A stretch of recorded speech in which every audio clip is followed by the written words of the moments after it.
Get started. So if you can come on in and come closer to the front so you guys can hear what Vijaya is presenting. Hopefully by now all of you guys that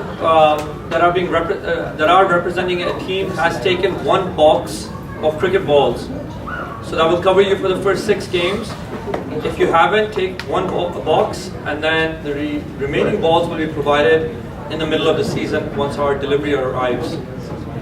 So, without much further ado, let me introduce the umpiring panel that is on point for this season to educate you guys, keep the rules updated, and they will be pushing down as much information regarding any changes to rules, any major understandings that you need to have, that you need to tell your team members.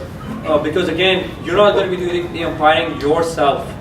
The idea is we're empowering everybody over here to be aware of the rules so that you can disseminate that information to your teams when they go out onto the field to reduce as much as conflict and issues during the game.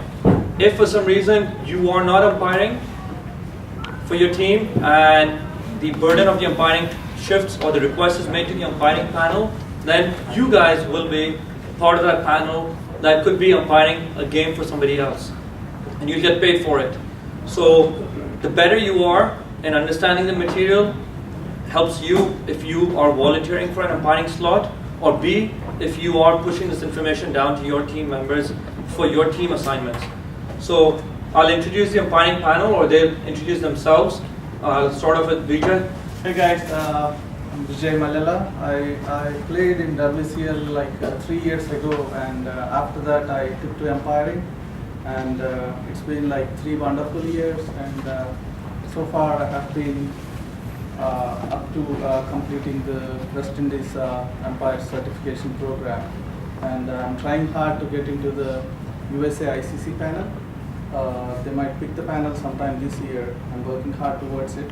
But in the meanwhile, the WMCL guys, they contacted me, so I felt it's time that I give back something back to the league and also strengthen the umpiring structure. So I have today we'll be discussing mostly, so I would want to first, go through the MCC laws and how the ICC changes the MCC laws. MCC is the gold standard for the cricket laws. So ICC adopts those laws and changes them according to their playing conditions, and different leagues across different countries and all through the to the lower levels of the game, they take ICC laws and they modify according to their local conditions. So most of the laws would be the same with respect to the scoring and also the dismissals.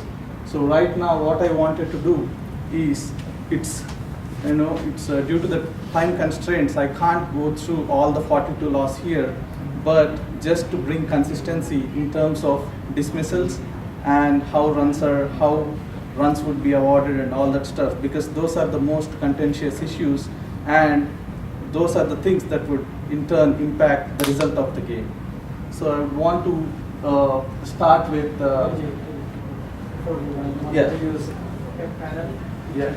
So in the panel we have Prajesh from Supernova, and we have Ravi from Supernova as well.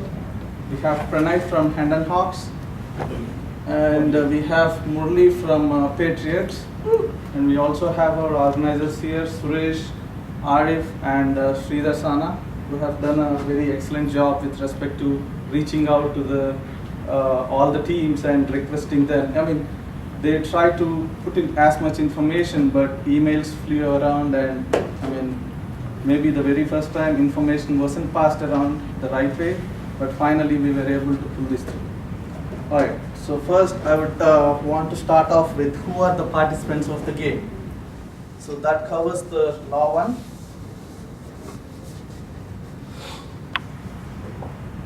Right. So in our league, we have each team will be having 11 players, right? So now we have 11 players, and you submit the nomination list before the toss, right? Once the nomination has been done, you cannot change the nomination list unless you have the consent of the opposing captain. Say after the nomination and before the toss has been done, a player from a team has been injured. So for you to change the name on the list, you have to get the consent of the opposing captain. Unless you get that, you can't do it. And also the captain, say for example your captain is running late and there is another member on the team who is on that nomination list. Only he is supposed to do the toss. You can't say someone, who is not even playing the game, you can't ask someone to step in and do the toss, because they have to make a decision of whether they want to bat first or field first, right? So that's the thing. And nomination is normally done no later than 30 minutes nor 15 minutes before the start of the play. But I think WMCL has a 10-minute before the game, if I'm right? So you have to be there, you have to submit your nomination list to the umpires to do the toss 10 minutes before the actual start of the game. So once the toss is done, you have to, this is how the nomination list looks like. Actually, I have put together a nomination list that the organizers will, send it to you via email. So you can take a look at it. It's just a A4 size paper, print one, cut in two. You can use it for 2 games. Just to get things more easier and manage the game much more easier and be helpful to others. You have to follow certain things. So the umpire responsible to take the written names for the both teams who are playing. Yes. It's also the captain's responsibility actually to carry the nomination list, and the captains are responsible to reach out to the umpires 10 minutes before the game starts to do the toss. But before the toss happens, they're supposed to give them the nomination lists. So like I said, a nominated player cannot be changed after the toss, right? However, if a player becomes ill or injured after the nomination and before you actually call play for the game, before the first ball of the game is bowled, right? He can be replaced and he can take full part in the game only with the consent of the opposing captain. Okay. So replacement players. This talks about, I think we are getting into the substitutes part of it.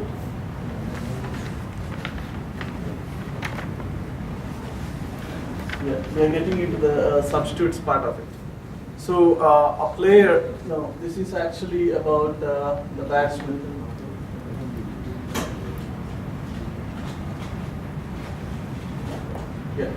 Substitutes.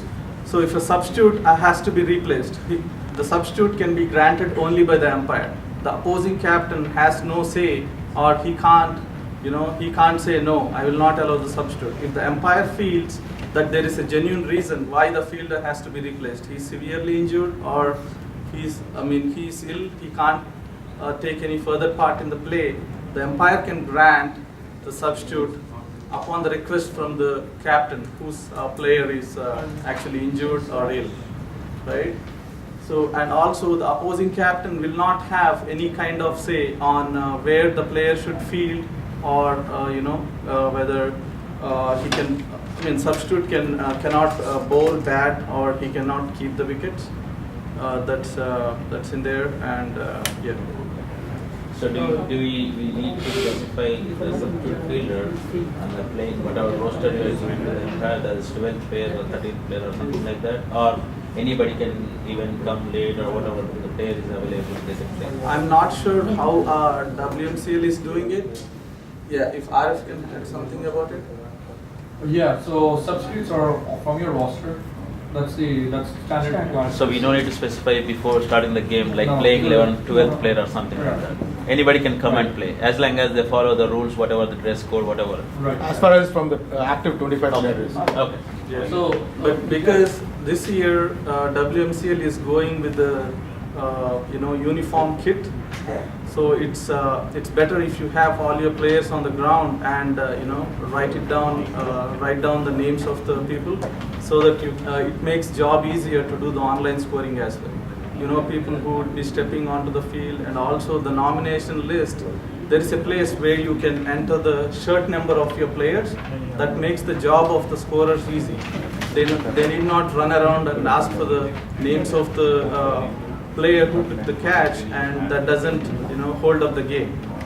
So all you need to do is put in the shirt number of the player who is playing the game. It moves the game faster. Vijaya, I have a question. Yeah. So as umpiring panels, these guys are umpiring a game and they get asked, a player says, I want to leave the field because I'm fatigued, right? What is our standard going to be on that? Fatigued. Like, I'm tired. Let's say someone has bowled like 4 hours. No, that Reasons that for cannot happen. substitution. Right. Yeah, reasons for substitution should be external injury or maybe cramp. Cramp is also considered as a illness. No, but these days, like I see in the IPL and all, Mhm. people Yes. 4 hours they are bowling and they are going I mean, yeah, but that's the Misusing. that's like misusing. But at our lower levels of the game, that's the reason why we have our own playing conditions. We need to come up with an agreement and say either we allow this or we don't allow this. Right. So right now we have fatigue is not a factor for substitutions. Okay, so let's keep That's it that just, way. So if you guys are being approached, so a personal emergency, if they're leaving because they had a work issue or they had a family emergency, if they leave the field and they've left the field, we're not expecting them back unless they come back. Let's say they say, I need to leave for 20 minutes. And then when they come back, then you can't bowl for 20 minutes. Or 8 overs, it's the number of overs that as a bowler you've been off the field. And for them, no substitute. If they are Right. going for some other emergency, for a work emergency, no.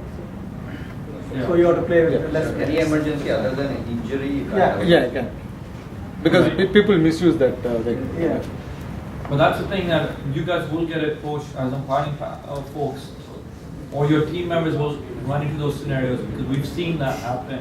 You don't see that in the ICC level much because nobody's leaving an IPL game or a World Cup game because they had a family emergency. Right. Also, with respect to the substitutes, if you are replacing a bowler halfway through the over, say for example, bowler 1 has bowled 4 balls, right? The next bowler comes on and bowls the remaining part of the over, right? So with respect to counting the overs, both these part overs are counted as one over bowled by the bowler. So the bowler who bowled the 4 balls, right, the first over, he may come back and bowl only 3 overs after that. I mean, his final tally would read like 3.4, right? And the bowler who finished the first over 2, basically he would come back and bowl his remaining quota of overs. So his tally would read like 3.2. Even though in total they are 7 overs, right? They can't come back and bowl the 4th over.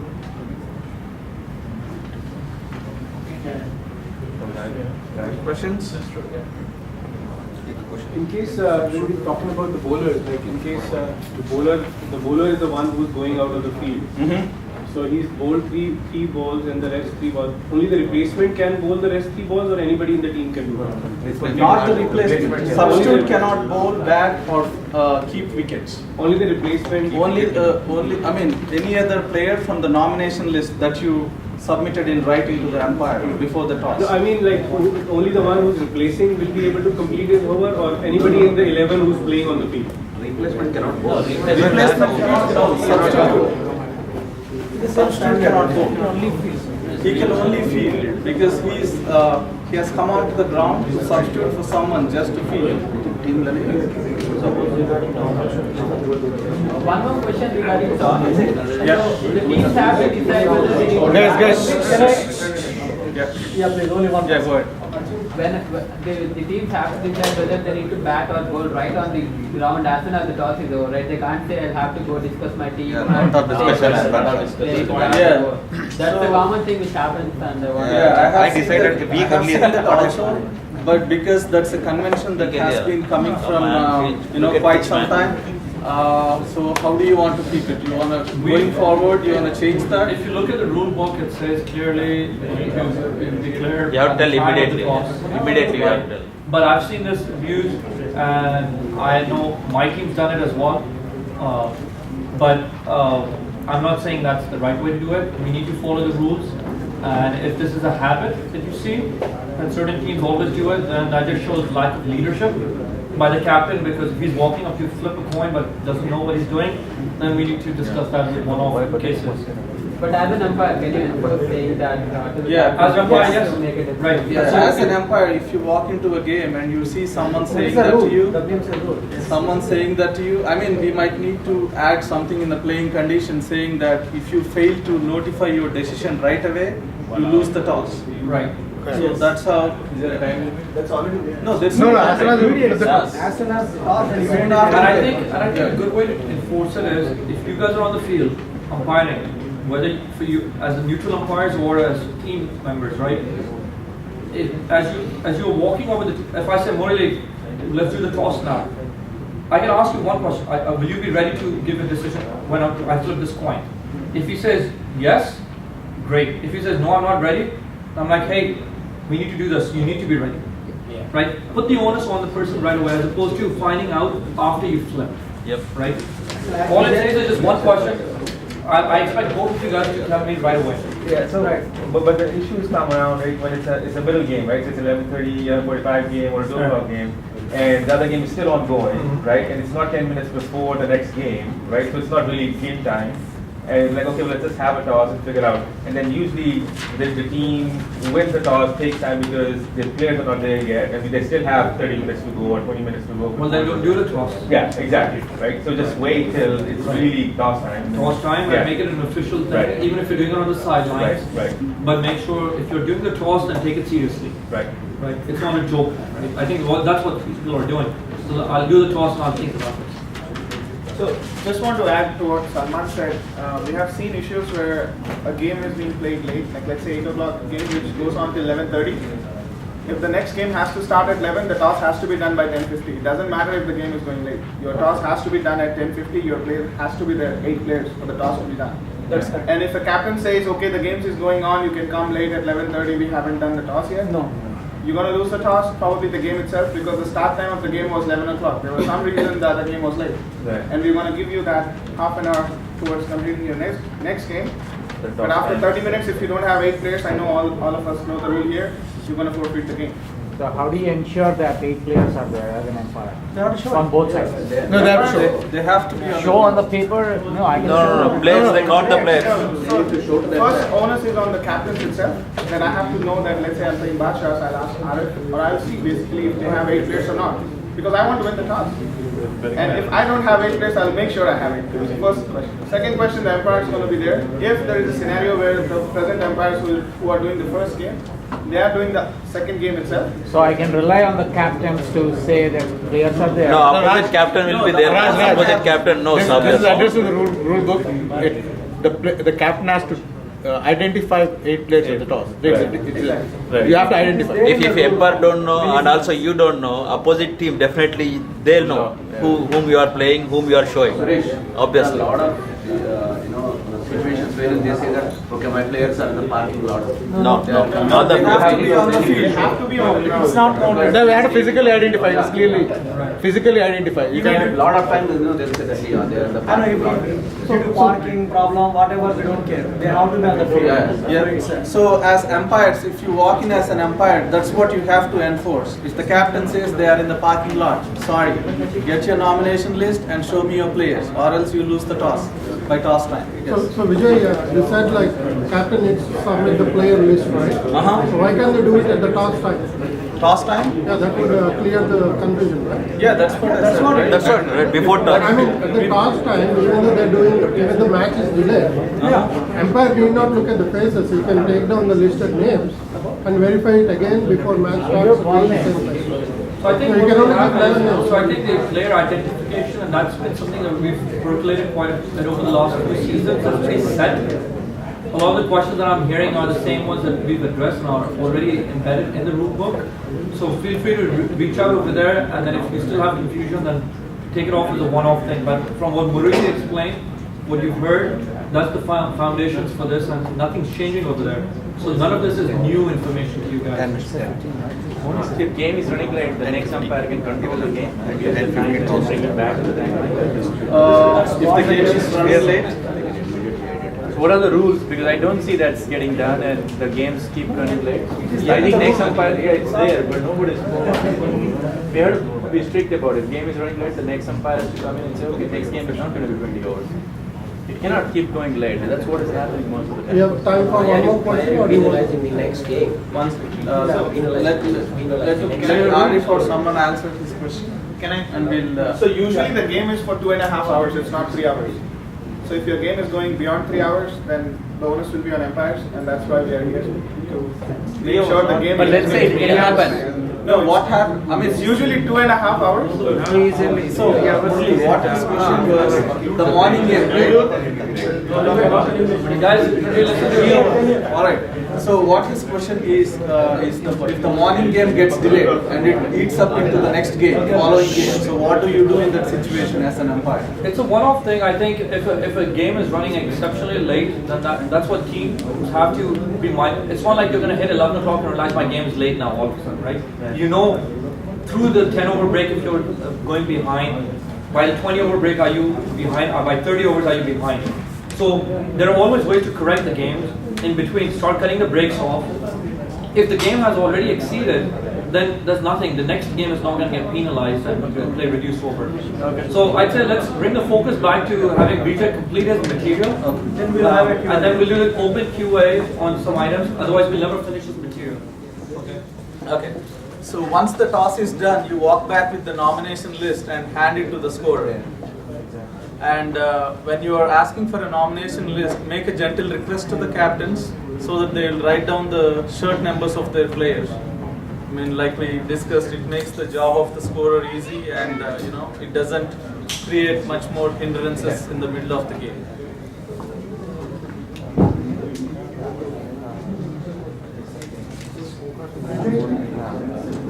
Yep. Question on the replacement bowlers. Let's suppose Pranay bowled 19th over. Now we still have 1 over left. Okay. And 20th over, whoever started, he got injured on the first ball. Can he complete 20th over? Pranay? No, example, 90th over, somebody Bowler who bowled the 19th and 20th, he is completed 3 overs. No, a bowler cannot bowl 2 consecutive overs or any part of 2 consecutive overs. Yeah. So in this, yeah.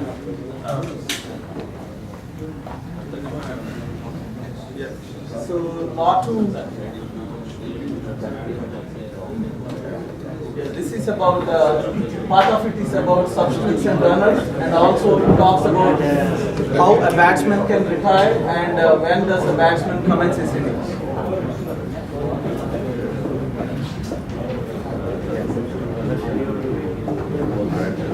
Like we spoke earlier, the captain must be one of the nominated players, and if he's not available, a deputy will act for him on the field all the time. And also, if the captain is not available for the toss, the deputy who is on the nomination list would be responsible for the toss and also the nomination, right? And also as a captain, the captain should take full responsibility with respect to the conduct of their players on the field, right? If they misbehave with, say, the opposing players or with the captains, it would be escalated to the organizers. They have some, I think they have some kind of rules of suspending or banning players or banning teams from the leagues or something like that. Replacement player. Yeah, we discussed about this already. And we discussed this also. So the replacement player should provide a valid reason why he wants to go out. In WMCL, so a replacement player is out for say 3 overs. Then if he comes on back onto the field, he has to wait for 3 more overs to again start bowling. Right, that's the playing condition they have. Normally, it's if it's more than 15 minutes, then you go by the time at the higher levels of the game. But in WMCL, you go by the number of overs. So this talks about what constitutes an injury, illness, but WMCL playing conditions, say the cramps and all are not, fatigue is not considered as an illness. So let's keep it that way. I think the key point over here would be that as umpires, you guys have to maintain that if you see a team or a player abusing that policy, then you have the power as the umpires to restrict that and enforce that. And as if you, when you are not an umpire and you're a playing member playing as a team, then try not to abuse that as well. And you might have known many players playing many leagues here, and you know all the players almost. You know who gets injured and who is playing the next game. If as an umpire you walk in and you know that the player is injured even before the game has started, I would recommend not allow substitute to him, because that's unfair for the the other team. Because the team is putting in an injured player in and just getting in a substitute player, showing his injury. But the fact is that he's not injured in that game. He's injured even before the game has started. So the captain has had the time and he has the information that his player is injured. So he has to take adequate measures to not put him on the nomination list in the first place. Can you have a substitute with mutual agreement between the teams? Yeah, that's what you explained earlier on. As long as it's done before the start of the game. Not before, during. Huh? During. During the thing, yeah. Allow as long as it's. He's talking there is no about mutual agreement between the teams. I mean, I would say during the. No, he's saying he told even opposite captain accept. There is no concept of opposite captain accepted. Now they changed it. So they are saying only umpire will take the decision. There is no mutual concept. So it's umpire's decision with the if you are ready to accept the opposite captain rejecting a substitute, that is solved. I mean, my only concern was if both captains are fine to have a substitute during the game. No captain involved. So will umpire interfere or? Let's take it away from the captains, because you never know what it might run into. To be for consistency's sake, right? In one game, both the captains agree, and they bring in a substitute. In the very next game, the captains don't agree. Just to be consistent from the league standpoint, we'll give that authority to the umpire.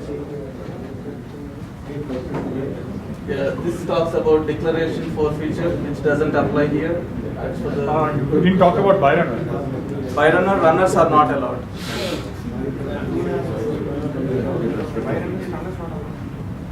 So even if the player is injured, no by runner? No, that has been taken off 3 years ago.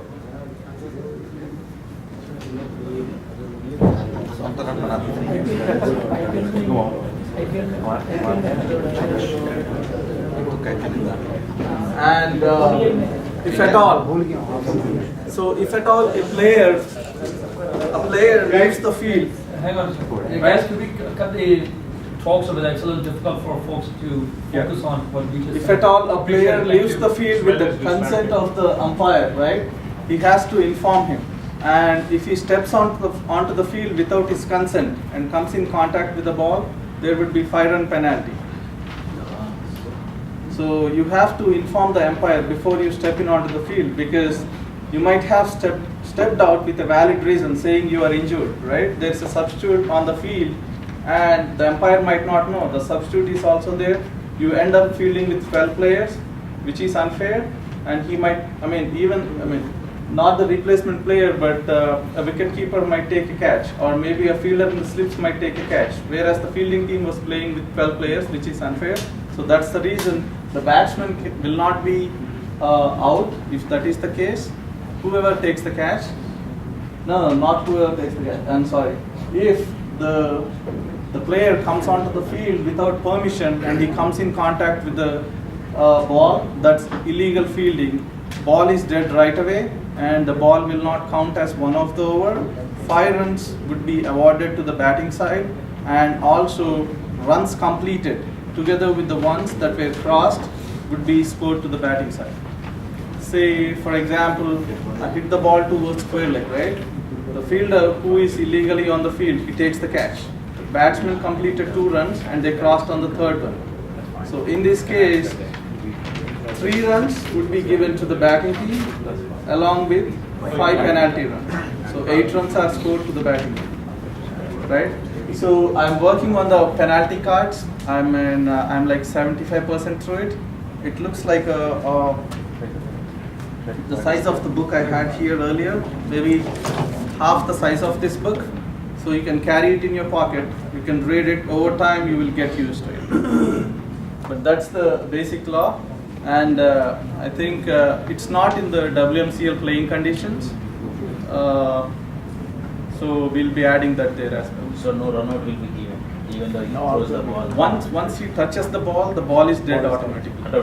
Yeah, but as a best practice, you will call dead ball, and you will let the other umpire know. Either umpire can make that call. It's not just the bowlers and umpire. Either umpire who feels that the fielder is an illegal fielder can call dead ball, go talk to his colleague and tell what has happened, and let the batsman know this is what has happened, and also the fielding captain, and also you report to the league. More practical, the problem is that during field restrictions, one of the fielder is only 2 fielders outside the circle for first 6 overs, right? Yes. Now the 3rd fielder is also outside the circle, and sometimes the umpires do not notice, and the other team captain or somebody from outside the ground actually notices and say, umpire, look at this fielder, he was outside. Yes. So that situation always. I mean, technically, a ball that has been bowled, you cannot revoke unless it's, what you call it? It's you can't revoke a ball that's been bowled. But how do you deal with 3 players outside the circle, outside the 30 yards? They'll give no ball. I mean, so as an umpire, as umpires, right, you have to work as teams. It's not just the bowler set. I mean, the soft signal you do is before every ball starts. What I do, I count the players inside the circle. So I start with the offside. If I have 4 fielders inside the circle on the offside, right, and I have 2 inside, I'm good, right? 3 inside actually. Yeah. 4 inside the circle on the offside and 3 inside during the first 6 overs. That makes it 7 plus 9. I don't care about the outside, right? No, what happens is, in case like 3 balls are bowled with this violation, yes, and we happen to find that out after the 3rd ball, what would happen to those 3 balls? 3 balls you can't re-bowl. I mean, it's basically an umpire's mistake. So what I'm trying to say is you have to work as teams, both. But it's the responsibility of the strikers and umpire. Even though it's the responsibility of the strikers and umpire, you have to work as teams. So you are the bowlers and umpire, and the strikers and umpire did not see 3 players outside the circle, right? You do a soft signals. Do this or this. Check the circle. Do some soft signals. Yeah, you have to be always attentive and. So one point on that, like WMCL enforces is the scenario is you have 3 outside, and let's say the 3rd person catches the ball, right? It's a dismissal, right? Nobody really notices it. Okay. The fielding team starts celebrating. Batsman walks out. What we've put in the provisions, if you guys have read it, I don't know, I'll do a pop quiz. Does anybody know what the WMCL rulebook states on this? It's out. Because before that only you had to see the umpire, right? Wrong answer. Nobody knows. Nobody reads the book. This has been there for 2 years of thought. All right. Rulebook. So the batting team can appeal on that and point out that, hey, this 3rd person was out. Oh, outside the circle. The umpire, if he's verified right away that yes, this person was outside, then that batsman will be invited back. That dismissal is implied. But that is will. In our case, that the ball is not revoked. The ball is considered. The dismissal is overturned. Arif, that will make more confusion because umpire is not looking into it. Once it got out, everybody will come together. So who is going to notice? We've had that instance. Yeah, we've had that where umpire has been notified before everybody's come in. Okay. So if you can catch it ahead of time and point it out, then that is. Yeah, if you point it out, then it's okay. Otherwise, it's going to be a mess up. So the umpire notices the field violation after like 3 or 4 deliveries are bowled. But the last delivery can still be called no ball, right? He can't do anything about the first few. The last delivery after which he identified there is a field violation, can still be called as a no ball. Yes, I think. Yeah. The last yes. And I think that covers our The score as well, order- right? The last one ball can be. No, no. The last ball. The immediate previous ball. Can be. Yep. So we can see the number of fielders off the leg side. So that this thing comes up often that we have more than 4 fielders on the leg side. Should we call it no ball? More than 5 fielders on the Five leg side. fielders. If you have 4 fielders on the leg side and if bowlers bowling from around the wicket, No. it's Doesn't matter. Bowler doesn't count as Yeah, it doesn't matter. Bowler and wicket keeper don't count as the fielders for in this case. In terms of application of the field restrictions, you will disregard the wicket keeper and the bowler. So the example that you gave, the ball is still valid. It's not a no ball, but batsman's back in. No, it is considered no ball because by law, if the umpire can correct that, he can correct that. It just, as Vijaya said, it can be brought to his attention before the new batsman gets on the crease and gets his ball delivered to him. What if it's a run out? Same thing. Run out, batsman is out. I mean, with the No, field-based if placement. it's with a third fielder. Oh, right? third fielder. Then it becomes a dead ball. Now no ball to take. Because no ball cannot. Yeah, so we have it considered as a no ball because you had a guy. So We it are will not be essentially out. saying the dismissal should not be in play because of the fact that you use an illegal player. But please mind that these are all the playing conditions in WMCL. Right. But at higher levels of the game, you are not as an umpire, you are not expected to make that mistake. If you make that mistake, you are done.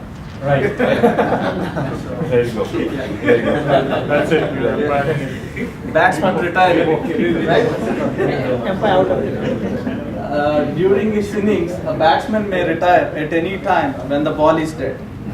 But the reason why he retired determines whether he can come back to bat again or not. Right? If he retires because of illness, injury, he may resume his innings without consent of the opposing captain, and he can come back at the fall of a wicket or any further retirement. Right? But he just steps out and says, okay, he wants to give an opportunity to some of his players. Right? So he says, I'm retiring, goes out. Tell you what, they lose 9 wickets. They have 1 wicket, they need 3 more runs. So he's like, starts walking in and says, okay, I want to bat arms. So he has to get the consent of the opposing captain. He can't just come in and say, I will continue my innings where I left off. So Vijay, let's say the opposing captain disagrees. So they will play. Yes, the opposing captain obviously he disagrees, right? So it will be entered as retired out, right? However, if he leaves the field due to an illness or injury, he can come back and bat because the umpire knows that he is injured. As an umpire, you have to, let him do that. He can bat any time. Yeah, he can come back. He can bat any time. Any time after the fall of a wicket or a retirement. Yeah, but we have a 10 over break, right? It can't be that both the batsmen walk out and when after the break the game starts again, the retired batsman cannot come in and say, I will continue my innings from here. That's not retirement or fall of a wicket, right? So as an umpire, when the batsman says the best practice is as an umpire, and the batsman says, I'm retired or I'm feeling ill or something, you are not a doctor, you can't judge that he is really ill, but you need to look for external blows or external injuries that you witnessed in the game happen to the batsman or something, right? So you have to always inquire the reason why he's going out.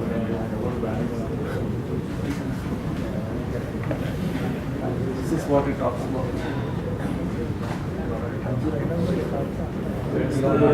Same thing, no runner.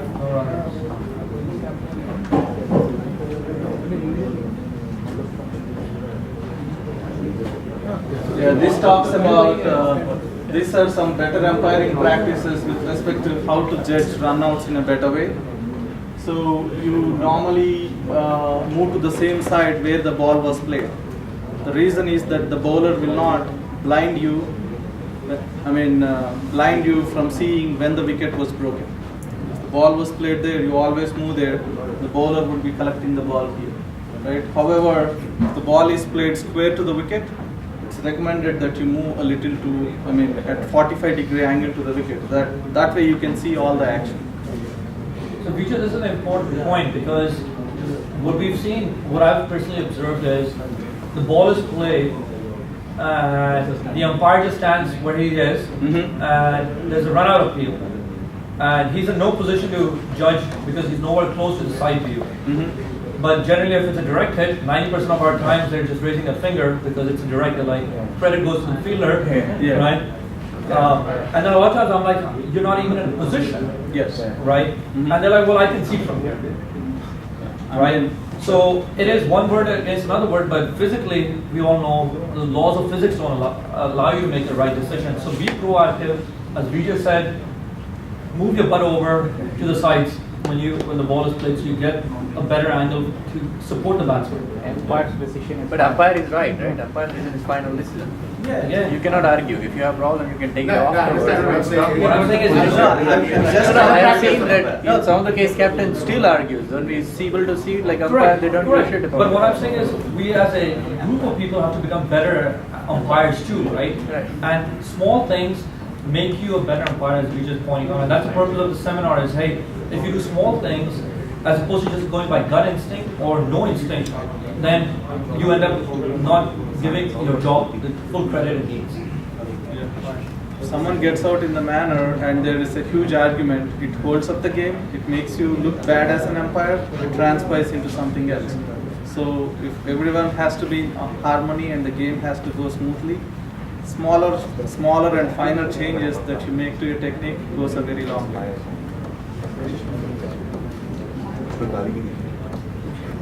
These are scenarios, we don't have runners, so. As Vijay bring, if you guys are getting food, please bring it back and sit over here. I see some conversations going on in the back.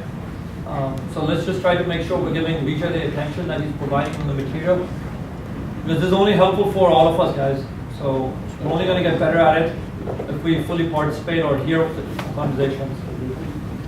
So one other thing I noticed in both WCL and other leagues is a batsman just walks onto the field after the fall of a wicket. His captain was like, no, come in, you are not going next. Someone else is going. So if you do that, if the opposing captain notices that and he lets the umpire know, the player who stepped in first onto the field, he cannot come onto bat again unless the captain consents to it. So you have to be mindful because unless it's the openers at the start of the game, once the batsman walks onto the field, his inning has technically started. Once your inning has started, without the consent of the umpire, if you again step back, for you to come back and bat again, you need to get the consent of the opposing captain. So be mindful of that, and also notice batsmen who are running and carry a small book or something, make a note of it when it happened with the over number and the time on your watch. That way you can show your proof. Vijay? Yeah. Quick question. Can you please clarify on, let's say it's a two innings game. A person is injured or he wants to go out when he's bowling or batting. Let's say it's in the 17th, 18th over, and he comes to bowl the very first over or comes to bat the very first over. What are the rules around it? If he is going out injured in the first innings, when he's coming in the very next innings, so what's the rule around that? If he is injured, you have to allow substitute for him, and if he wants to come and bowl, yes, he can come and bowl. You don't have any restrictions? No, he doesn't have any restrictions as long as you are very sure that he has got hit or he has an external blow during the game. For example, I'm batting in the 17th over and I say I'm injured, I go out, but I come to bowl the very first over. Yeah, but the point is that the onus is on the player and the captain to show that you're really sick or you're really injured or something happened during the game. Yeah. But here's the thing, if you went out on the 17th over, you missed 3 overs, so you can't bowl till 3 overs are in. No, I understand, but I'm talking about that. Some people might do I don't think that we are covered. Yeah, we'll take it offline. It's a. Yeah, it's not cross. Across innings, it's only within the inning that if I have injured and out for 3 overs, I cannot come back and bowl or bat for 3 overs. But what across the innings, is it possible or? I mean, ICC has a playing condition, but in WMCL we don't have that yet. So what you're saying, I mean, so ICC has a playing condition, 8 minutes. If a fielder is out of the field for more than 8 minutes without a valid reason, right? For him to bat, say for example, he's out of the field for 50 minutes, right? He has to wait for 50 minutes. The time is more than 8 minutes. So he has to either wait for more than 50 minutes for him to bowl, to bat, or wait till 5 wickets have fallen. So he can come only after 5 wickets have fallen. So this is when he is on the bowling side. No. So think of as a team. Okay, I am bowling. He's switching in. No. On the batting, there's no field. I mean, the time restriction. You can you are when you are batting, right? It doesn't matter. You are not on the field. You retired. You went out. That's it. Okay, so once the innings ends, everything restrictions. Yes. Okay. Restrictions don't apply for the batsman. It's just for the fielder. Yes.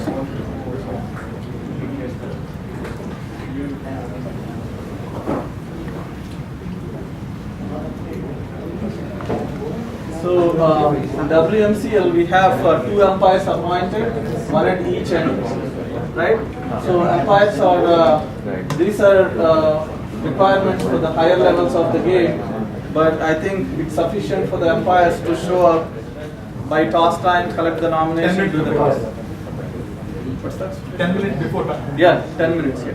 So Vijay, one thing I wanted to point out, like every game that I play in or I umpire, I usually try to rotate the umpires every over. I've suggested that to other umpires, but a lot of times I get hesitation and a lot of umpires tell me that, oh, we want to do 5 overs or we want to do 10 overs on one end. So I personally feel giving 1 over per end to an umpire, especially if you can certify it, makes it more neutral. So no one umpire is continuously doing 5 overs because the game shifts a lot in a 5 over increment. So if I've been getting bad umpiring for 5 overs, I reduce that element by keeping it at 1 over increment. So I wanted to make sure that other teams, or if we could get that standardized and everybody buys in on that, then we can enforce that. But Arif, now when it is coming to captains, we have a lot of, I mean, that there is a scenario that other umpire would only want to do leg umpire. That's fine. If you're not qualified, then I don't want an unqualified umpire. Then I would say then don't even come for main umpiring. Just do leg umpiring, right? That could be one option, right? But if I have 2 qualified umpires, I want them moving around every over. Also, it doesn't make you tired mentally. Right. Because if you're standing as a bowler and umpire, you tend to concentrate more. At some point, you might lose focus just for a second, and anything might happen. Right? That might transpire something much more worse. So it's always, I mean, it's always recommended, even though we are batting on only one end, always switch sides with the other umpire. So 2 options, either do 40 overs stretch, 1 umpire, and the other umpire will be doing leg umpire, else rotate every over. Every over. What if the umpires are not present in the last? In what situation leg umpire can be? Yeah, that happens. So you have to wait for. So the batting side will send a leg umpire, and the main umpire will be there. No, both of the umpires are not there. If both are not there, then I don't think we start the game. No, I think there is something in the team that is also the umpire is alive. I've read the book. I think there is something in the WMCL playing conditions that says the umpires from the previous game can administer the toss. It's the first game of the day. Then I think it's mentioned in the playing conditions. It said players from the batting side will take turns to do the roles of the, And I think the rule actually states from what someone said is you have to, the captain, if he's not batting, he should be the one taking ownership. Plus, the fact that every team has a representation here, I would expect that person to be leading and being neutral about it. Yeah. So an umpire cannot be changed during the game except he is ill or for some other exceptional situation, right? And the replacement umpire should only stand at the striker's end unless the captains agree to have him as a bowler and as a And also, what are the situations like leg umpire can give out? We're going to talk about that. That's just So as umpires, soon after the toss is done, right, you're expected to take a look at the wickets, and the bails and the creases and everything. Because unless you have the proper creases marked, you can't make better judgment in terms of wides or in terms of runouts. It makes your job much more difficult. So in WMCL, because organizers would be laying out the creases and all that before the season, let the organizers know, it makes your job easier and it makes the league look better.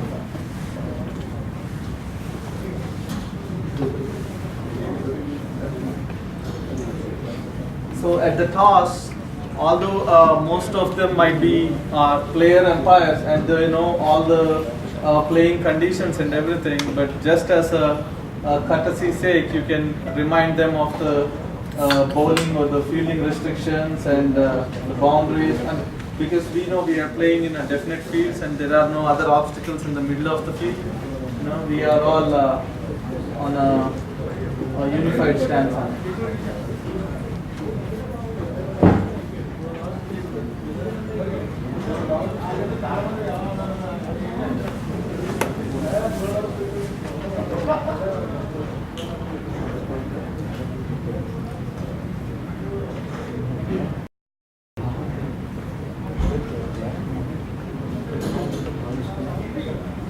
These are all for the higher levels of the game. I have a question on that for Arya.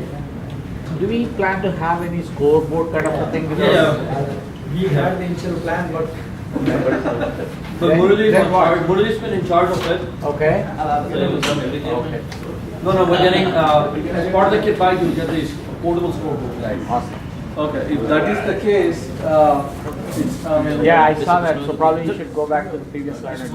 Yeah, this talks about it. It's just a picture in the previous slide, but this talks about it. So it's normally whoever is doing the paper scoring, right? Paper scoring or the one who is, if you are doing the app, a designated scorer need not walk in and change the scoreboard manually. Cannot do both jobs at a time.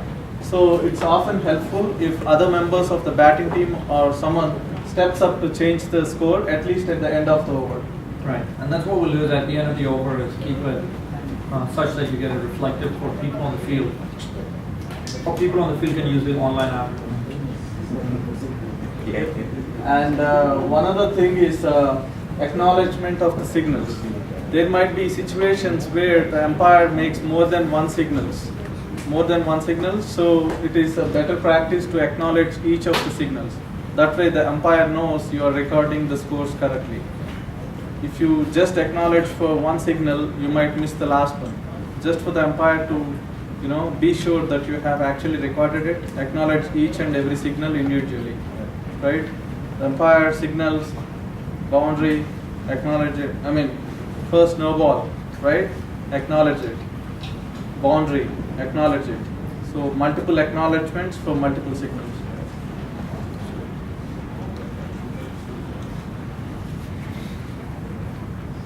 Yes, that needs some work. Just Is only not that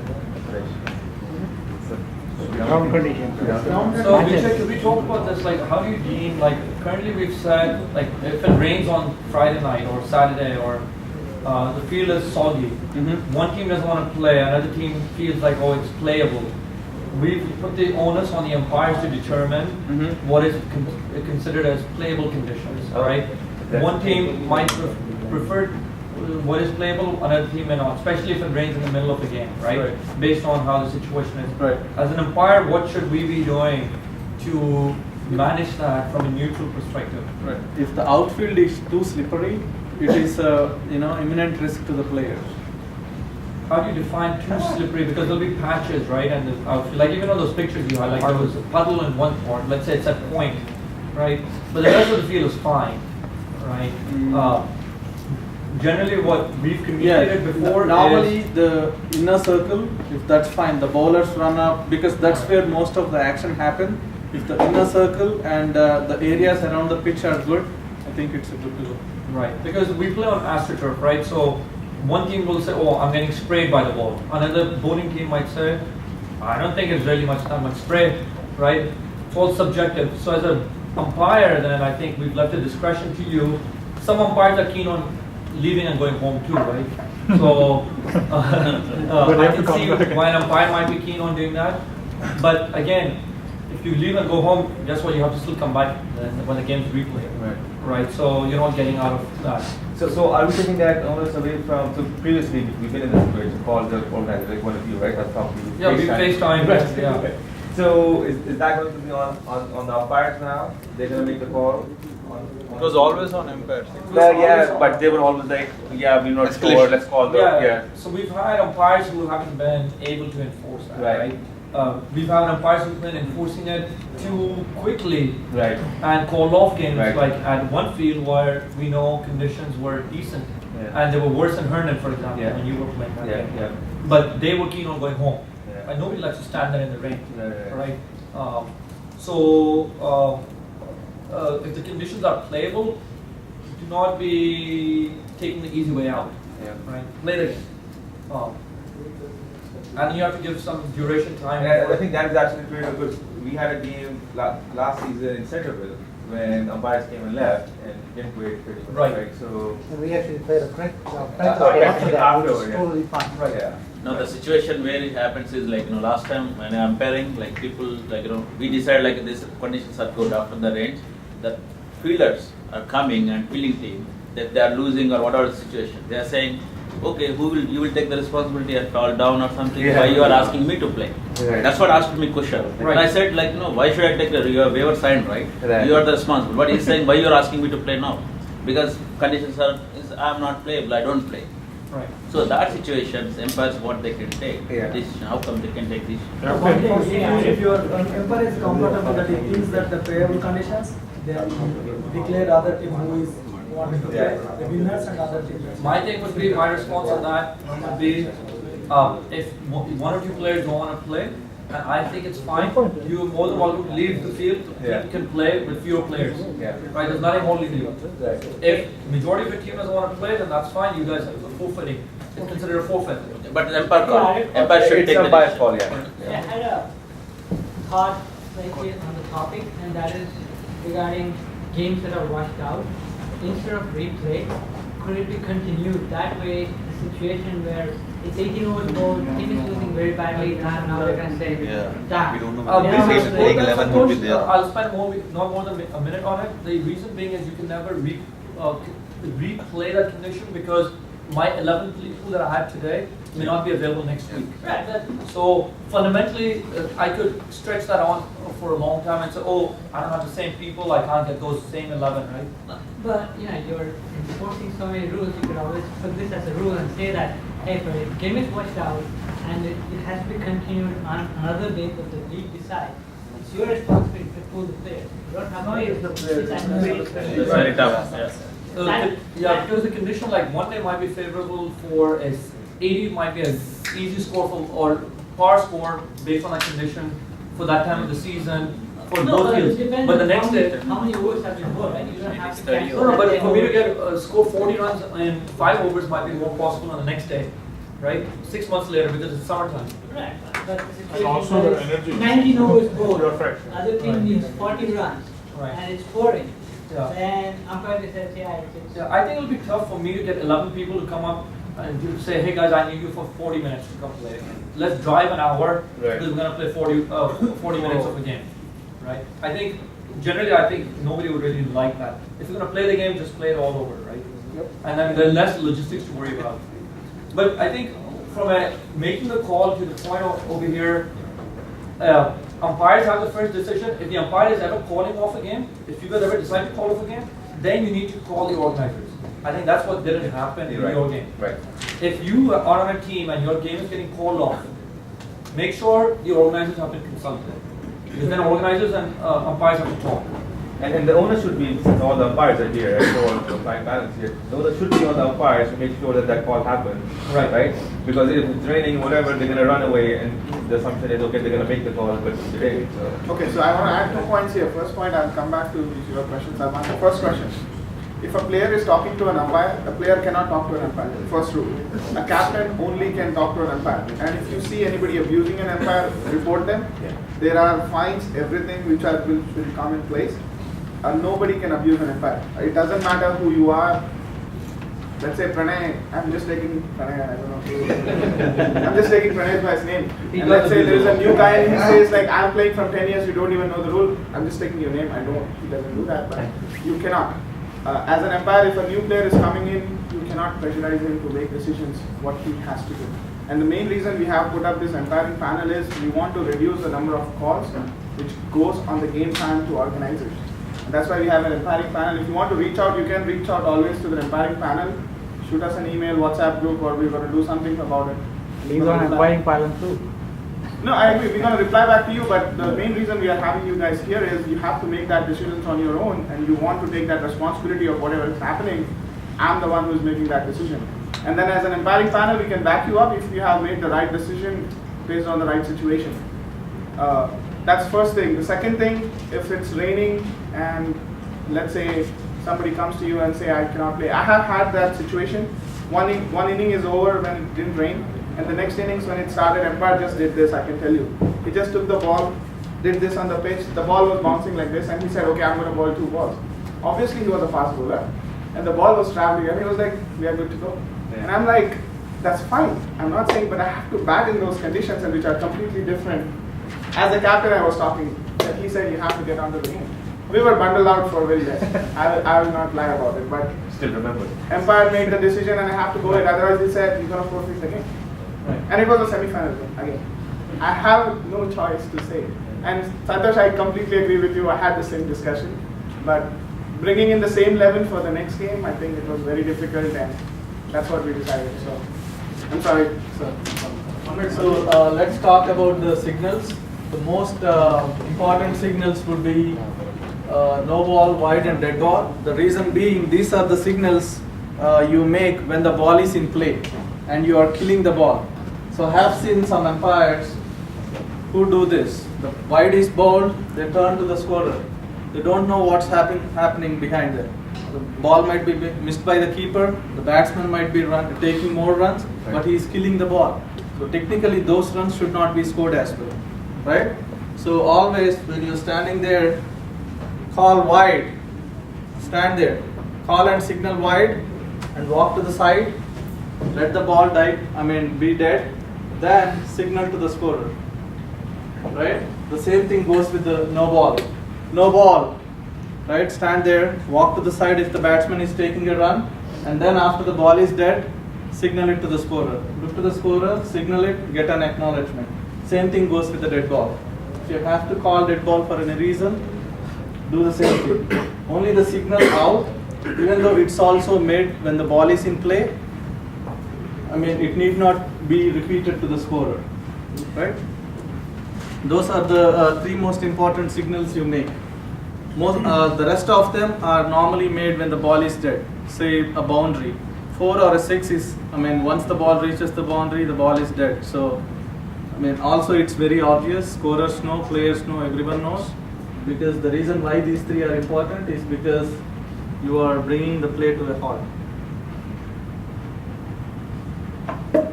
These are the... And some situations what happens is hit and score, right? Somebody is running to the ball towards the boundary line. So it's it's a bowler call, a best fielder call. Like it's went 4 or not. Yes. That situation, batsmen are roaming around and they thought everybody is calling, okay, 4, they people are thinking 4, everybody. Okay. But the fielder went and it throws, got run out. Right. And he says it's not a 4. But the ball, technically Is the he ball out is or not? Technically the ball is not dead, right? And the batsman should be aware that the ball is not dead, and they have to make sure that they are in their grounds. Otherwise, they might be outrun out, right? WMCL has a playing condition wherein if the umpire is not sure if it's a boundary, either the striker's end or the bowler's end, whoever is near to that boundary can walk in and look at where the bowler picked the ball from, or if there is someone around the boundary, they can help them with that aspect. No, 90% of the time, whoever is batting, they will say from there it's bone. And the fielder is going, fielder says it's it's not a boundary. There is an argument. Umpire don't know if to give out or not. That situation is very kind of. It happened like a couple of times. So that's why I'm bringing this up. Yeah, if it happens on the square leg boundary, normally the practice for the strikers and umpire is, if it is a fast bowler, right, he always stands on the popping crease. When the ball is played, he turns to the side, doesn't turn his back to the fielder, right? He's watching both the fielder and also the batsman, grounding their bat and running further, alternating his vision. Here, there. So once the ball reaches, he comes back into position and looks if the batsman has made his ground.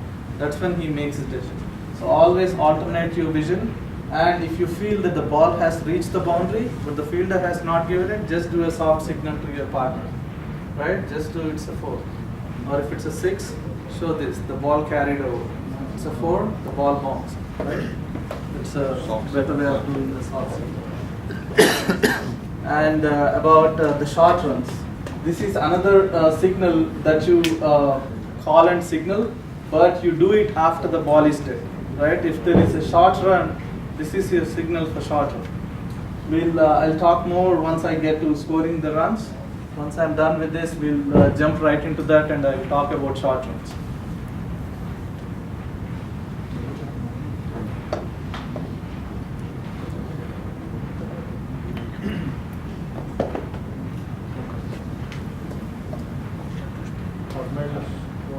What is the rule for hit the ball twice? Hit out. Hit the ball twice? Yes, yeah, we'll get there.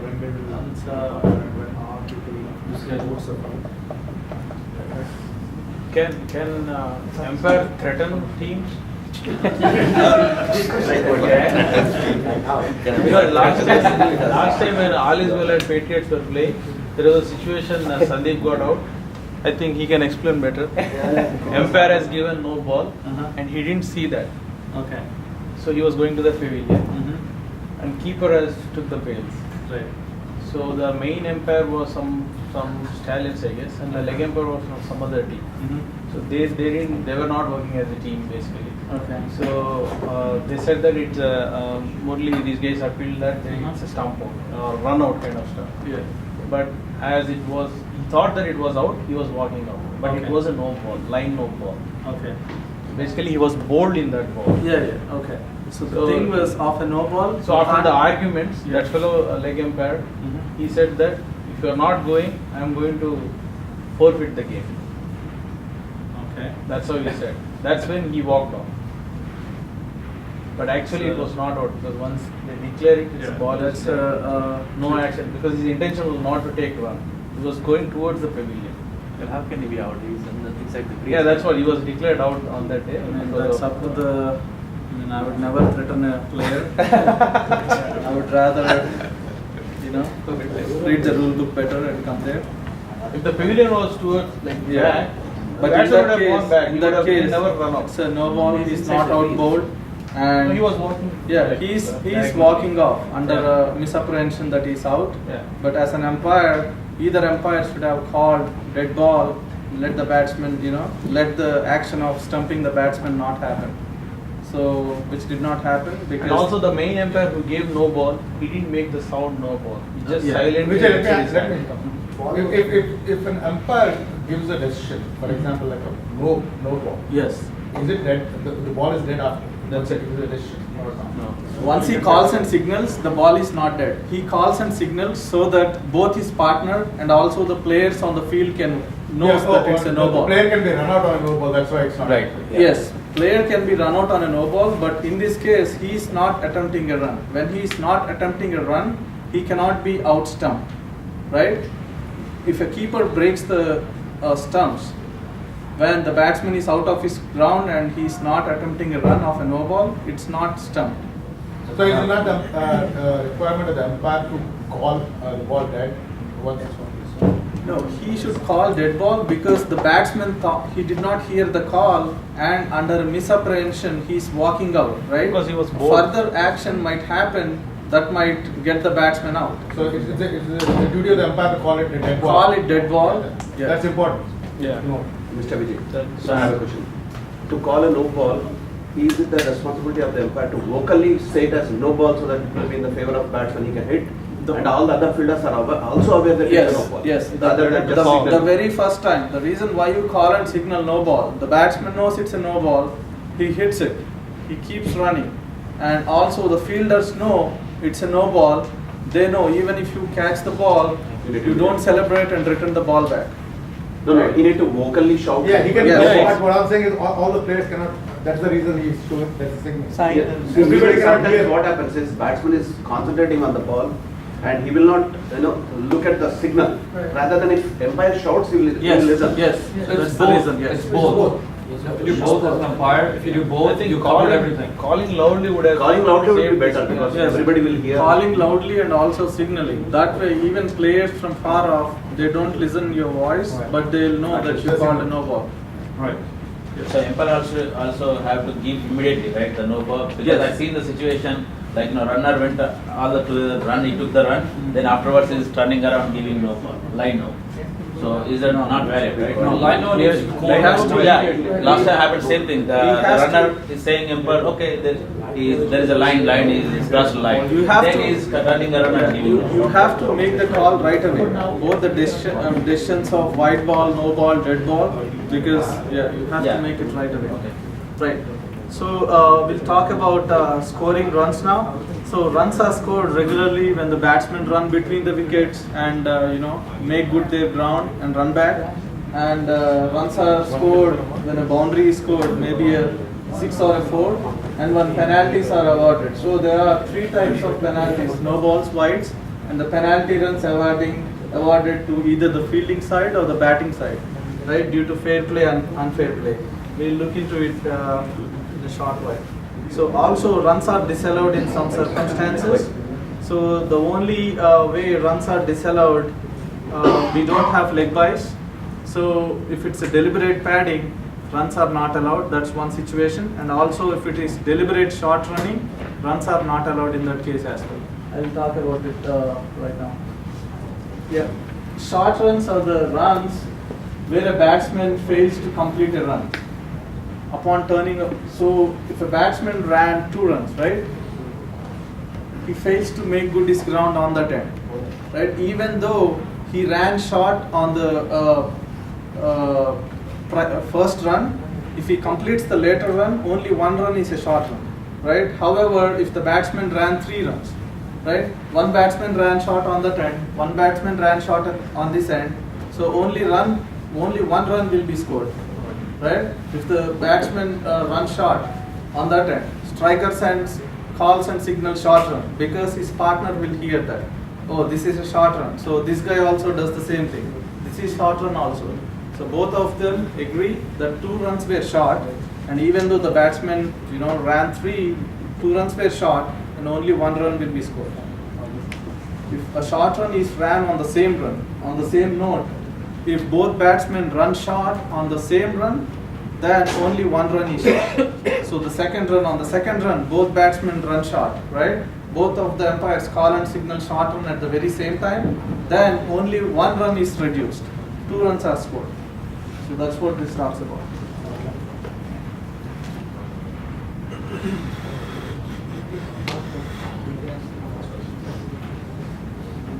So if a batsman runs short, eventually the ball slowly reaches over to the boundary. You need not call it a short run, because even though the batsmen were running very fast and the ball eventually was misfielded by the fielder, the ball reached the boundary, you disregard that short running and just signal the boundary.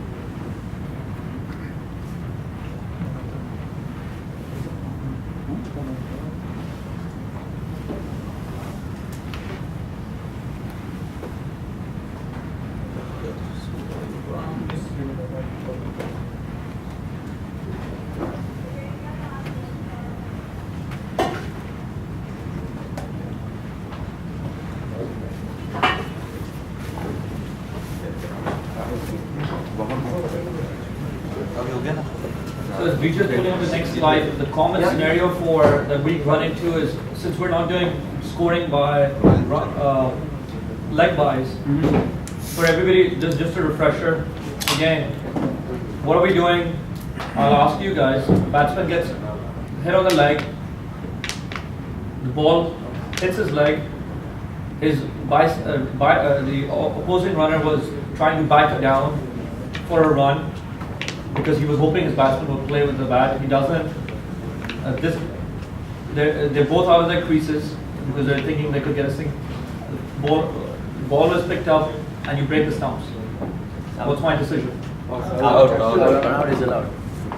Unless the umpire calls dead ball immediately. Right. Yeah, in that situation, if there are leg by scored, right, the umpire has to wait till the batsmen complete their first run. Because the batsmen are trying to take a run, the ball is still in play. You can't call dead ball at the time. You have to give the fielding team a chance to run out the batsman. So the best practice is to let the batsman complete the first run and after that call a dead ball. Right? Before the batsman complete the first run, if the ball is dead for any reason, so the ball reached the boundary, right? Then the ball is dead already. You call dead ball and disallow the boundary, right? And return the batsman to their original edge. That's and also when trying to run out, you miss it and it went for a 4. Many teams called as okay 4-4 because there is no leg by miss. Few teams called us about this one, so I'm not.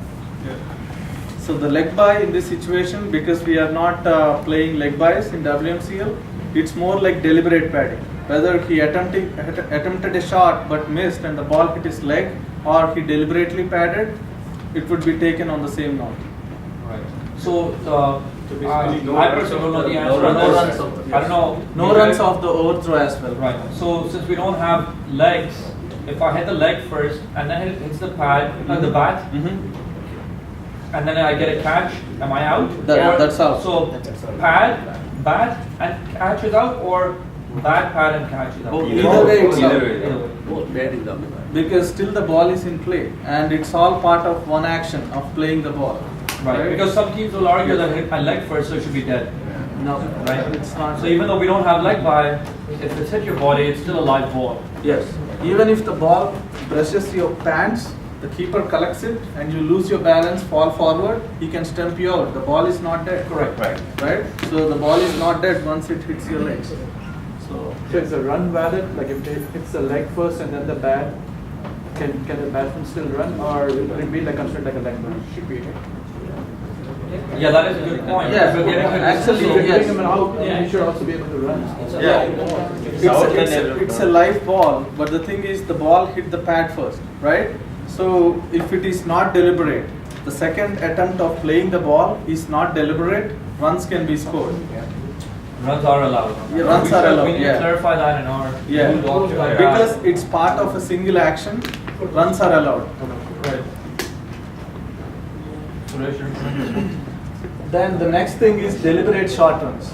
I'll give you a scenario where the last wicket is batting, right? They needed 10 runs. One guy is batting really well, the other guy is not that good, right? They hit somewhere near the boundary. They know that they can't complete 2 runs, right? So the striker who wants to be on strike, he runs 3/4 of the pitch, runs back so that he can be on strike, right? And also he thinks that his team can get 1 run. In that case, either umpire who notices it, because it's obviously deliberate. He did not even make an attempt to ground his bat there. He ran 3/4, tried to take the second run. It's a deliberate. He calls dead ball, consults his colleague, talk to the other umpire. Okay, confirm, this is dead ball. But he does that after the whole running process is done. Because if he calls dead ball right away, it will not give the fielding team a chance to run out the batsman, right? After the batsmen have completed the run, call dead ball, confirm the colleague, and then disallow the runs.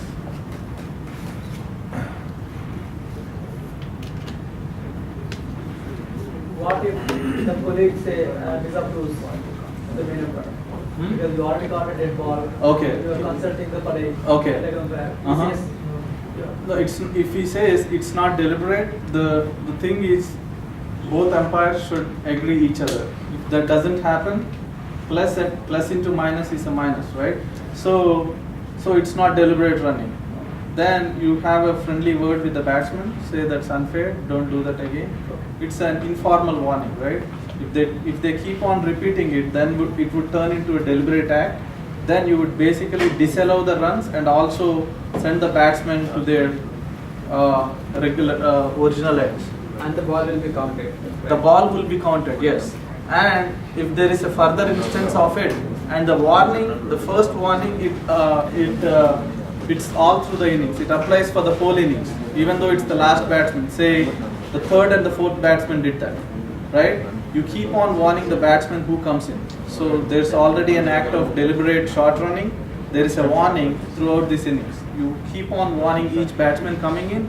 If the same act happens again, you basically repeat the same procedure and also award 5 penalty runs to the fielding side, right?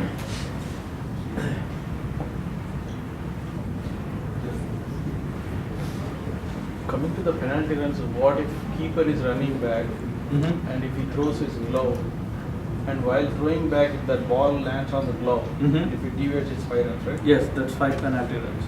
That's 5 penalty runs, but it's not considered as illegal fielding. It need not be reported. In WMCL, we don't have penalty runs, so if you're saying it's at a higher level, that's penalties, but we don't have penalty 5 runs in our league. So nobody is considered, you can give a warning. No, why? We don't have that rule yet. No, we have. No, we have. Standard ICC, right? We can do it. But we nobody's used it. Yeah, but I mean, never came across this situation. Yeah, people might, game, start misusing it. And also one more thing is happening. It's a default. Fielding team and batting team is giving water bottles to carry, and sometimes umpires keep down.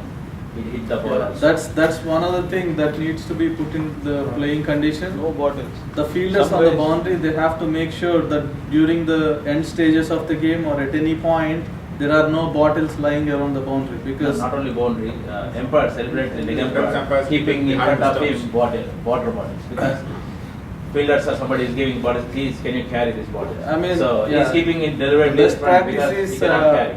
straight away, when a player comes and gives you water bottle, tell him, no, I can't carry this. I can't move around easily if I carry them.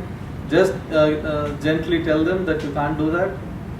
They might be able to take it, but it depends on the tone with which you give them the answer. I usually just drink from the bottle and finish it, so there's nothing left. Yeah, best thing is to get ask their player to get after over. I handle only the problem 2 with that bottles. is like every over they'll be like bringing more, like in a very At any hot point of day. time, leg umpire not more than 2 bottles. I handle only 2. Yeah, this might never, it looks like it might never happen, losing the ball within the boundary, but it might happen, you never know. There might be a small hole or a crack in the ground, the ball goes in and it is not retrievable, right? So if that happens, the fielder will call the lost ball. Soon after he calls lost ball, the ball is dead, right? Once he says, I lost the ball is dead. You have heard his call, right? So what happens if a lost ball is called? Even though the batsmen have run only 2 runs till that point, once the lost ball is called, 6 runs are scored, right? And then if a batsman ran more than 6 runs, right, the fielder is still trying to retrieve the ball. If they run 6 runs or crossed on the 7th run, then 7 runs are scored. I think we've had This happened in Reston. This happened in Reston? Yeah. Okay. This happened in Reston, maybe. Yeah. Maybe we lose the game. No, we didn't lose, but that. The grass. The grass, you can't find it. But there is no limit on how many runs you can run between the wickets. So the fielder, if he sees that the batsman is running, might not find the ball and they might run more than 6. It's better call it a last ball. Nobody's fit in our league to run.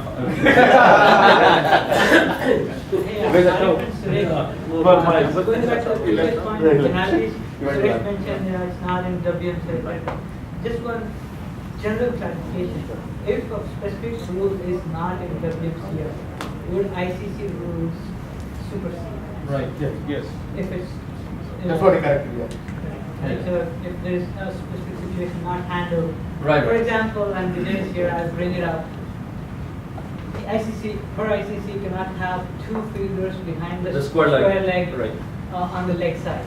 I mentioned it to few umpires, there have been calls made to organizers, they say it's not in the WMCL rule book, so it's allowed. It's been put in now. It's Okay. there. Okay. Yeah, not everything goes in there because if everything goes in Right. there, that turns into a 200 pages. Correct. No, that's No why one reads it, right? Yeah, if it's mentioned that if it's not in WMCL, then ICC rules. take effect. Yes. And I think the problem is umpires also are not aware of that 2 players behind square leg. So that's why they don't enforce it unless somebody brings it So up. if it's specifically mentioned in the rule book that if it's not there, ICC supersedes, and Right. if I'm the captain, I can pull up that. And that's what it, so Sure, our it's- rule book does say, is there also ICC rules apply. Thank you. Yeah. What happens if the ball, is it a penalty dead for what? What is that? What is the bottle? Still being played? I mean, I would say it's identical to willfully throwing your hat down. That would be illegal fielding. But see, no, the water ball is an odd thing because it can be a batsman's bottle or it can be a fielder's bottle. We don't know, right? So what we are saying is we're discouraging umpires from placing any objects at the stumps. So that disallowed. I see most of the times in 30 yards score, they'll put small bottles under that. So if anybody's placing stuff on the field, we're just saying make sure you've cleared the area out so you don't run into these issues. Even leg umpires, sometimes they'll keep it on the Right, and leg umpires do that, but if you're a leg umpire, clear your area. I So usually whenever- just, if I'm carrying something, I'll just keep it in my pocket. Anything more than that, I throw away. Whenever I go for umpiring, I clearly say to the team, if at all ball hits that bottle, I'll give 5 runs to the Right, and that's fine. That's it. So, okay. Then they can go wherever they want. If still on the field, then penalty of On the field, as Pranay is saying, he makes it clear that he'll award 5 runs if the ball is hit. Yeah, that's a better way of doing it. Right, Let just standard. let the fielding captain know if you notice that there are bottles around, or even when the toss happens, let them know right away, right up front, that if I see bottles on the ground and the ball hits the bottle, it would be identical to illegal fielding. And let him know up front. That way he will take care of, Right. his Have situation. his players remove it. Yeah. So runs scored as wides. This is basic. 1 run for wide. Vijay, one question. So if there is a bottle right behind the wicket, some fielder tries to run out the batsman, and it hits the bottle and then hits the wicket. So will that be an out or? The ball hit the wicket? Yeah. Hit the bottle first. It happened Bottle first and deviates and then goes to the wicket. That's what we're saying, right? Yeah. We said ball should not be at the wickets at all. Yeah, it shouldn't. But, So but if in you case set, that somebody plays. if you set the expectation right before the game with both captains saying the ball hits the helmet, I mean the bottle, which is illegal, right? So soon after the illegal fielding happens, the ball is dead. Nothing that happens after that will be counted, right? But 5 runs penalty along with the runs completed or the runs crossed will be scored to the batsman. So the onus becomes on the fielding side to make everything clear. Clearer, yes. Now they'll fight for Sorry? brand name. We use That's what we're adding. We're talking about it so that we can make sure everybody's on the same page. You guys know what to do on the next field. team. They bring another brand. It's always the onus So on they the say that yeah, Amrabat. Just to make Next sure the thing ball here is yeah, the fielding side, yeah. overthrows. Yeah. So overthrows, right? Overthrows. So batsmen are running the second run. Vijay, most of the times the batsman brings bottle and he keeps it. So then, also fielding captain is responsible to remove them? Yeah. So I mean, if I see the batsman do that, I would say if he puts the bottle, behind the wicket, that's preventing the fielding side to do their fielding, right? That might count as an obstructing the field. On appeal, I will give him out. Out and penalty to 5 runs penalty? No penalty. That's the only way for Sridhar to get some scores. He doesn't have to run at all. I will communicate to both the captains, right? If it is by the act of the batting team that the bottle prevents the fielding side from doing their job, it might count as obstructing the field. right? And I will give the batsman out. Irrespective of where the ball Or else every team has one guy with strong arm. Then he will throw all the bodies out. So I want to put a third scenario there. So the umpire is given with all this load of bottles, jackets, caps and other Yeah, things. right away reject. Say that's not Reject my is job. fine. So let's say the umpire puts the bottle there. Why should he? That's the reason with this umpire panel. We have to make sure all the rules. Don't do it. Don't do that. If we are doing, then you are not eligible to umpire. If you have a bottle, So overthrows, guys. So overthrows, right? The batsman ran two. They started on the third run, right? The fielder threw the ball. The batsman did not cross at the point of throw, but the ball went as an overthrow to the boundary, right? So only 2 runs will be scored, plus 4 runs, the overthrow. Because the batsman did not cross at the instant of the throw. The instant of the throw is the key here, right? Even if the ball passed the boundary, by the time they crossed, right? At the instant of the throw, the the batsman did not cross. So 2 runs plus 4 runs are scored, right? On the same note, talking about overthrows, you see that the batsman might be running more than 4 runs. You see the batsmen have already run 4 runs, and the fielder noticed that they might even, complete the 5th run. He willfully kicks the ball out. If you notice it, both the 4 runs and also the 4-run boundary would be scored to the batsman. 8 runs. Yes. At the point of that act, if the batsman has already crossed on the 5th run, 5 runs plus 4 runs. So what if a batsman gets out? It's a little elevated, right? What happens if the ball hits Is the ball Is the ball what? No, under the pitch is a little elevated at some spots, right? Ball hits that. Is it considered dead at that point, or it should continue running? No, it's a live ball. It's live ball. It's the same pitch. It's the same condition for both the teams. Right. On that day, you were just unfortunate to hit that wedge, so you have to live by it. Yeah. Keep running and keep fielding. Yes. Don't leave the balls. Yeah, this talks more about overthrows. Yeah. So when do you say the batsman has crossed? This is where the batsman has crossed. Here they are both equal. They are not considered as crossed. Crossed means technically they have to cross. It need not be in the center of the pitch. The striker hits the ball, but he doesn't. He's like waiting for the fielder to catch the ball, right? The non-striker crosses him, and he drops the catch. So technically they are crossed in the pitch. close to each other.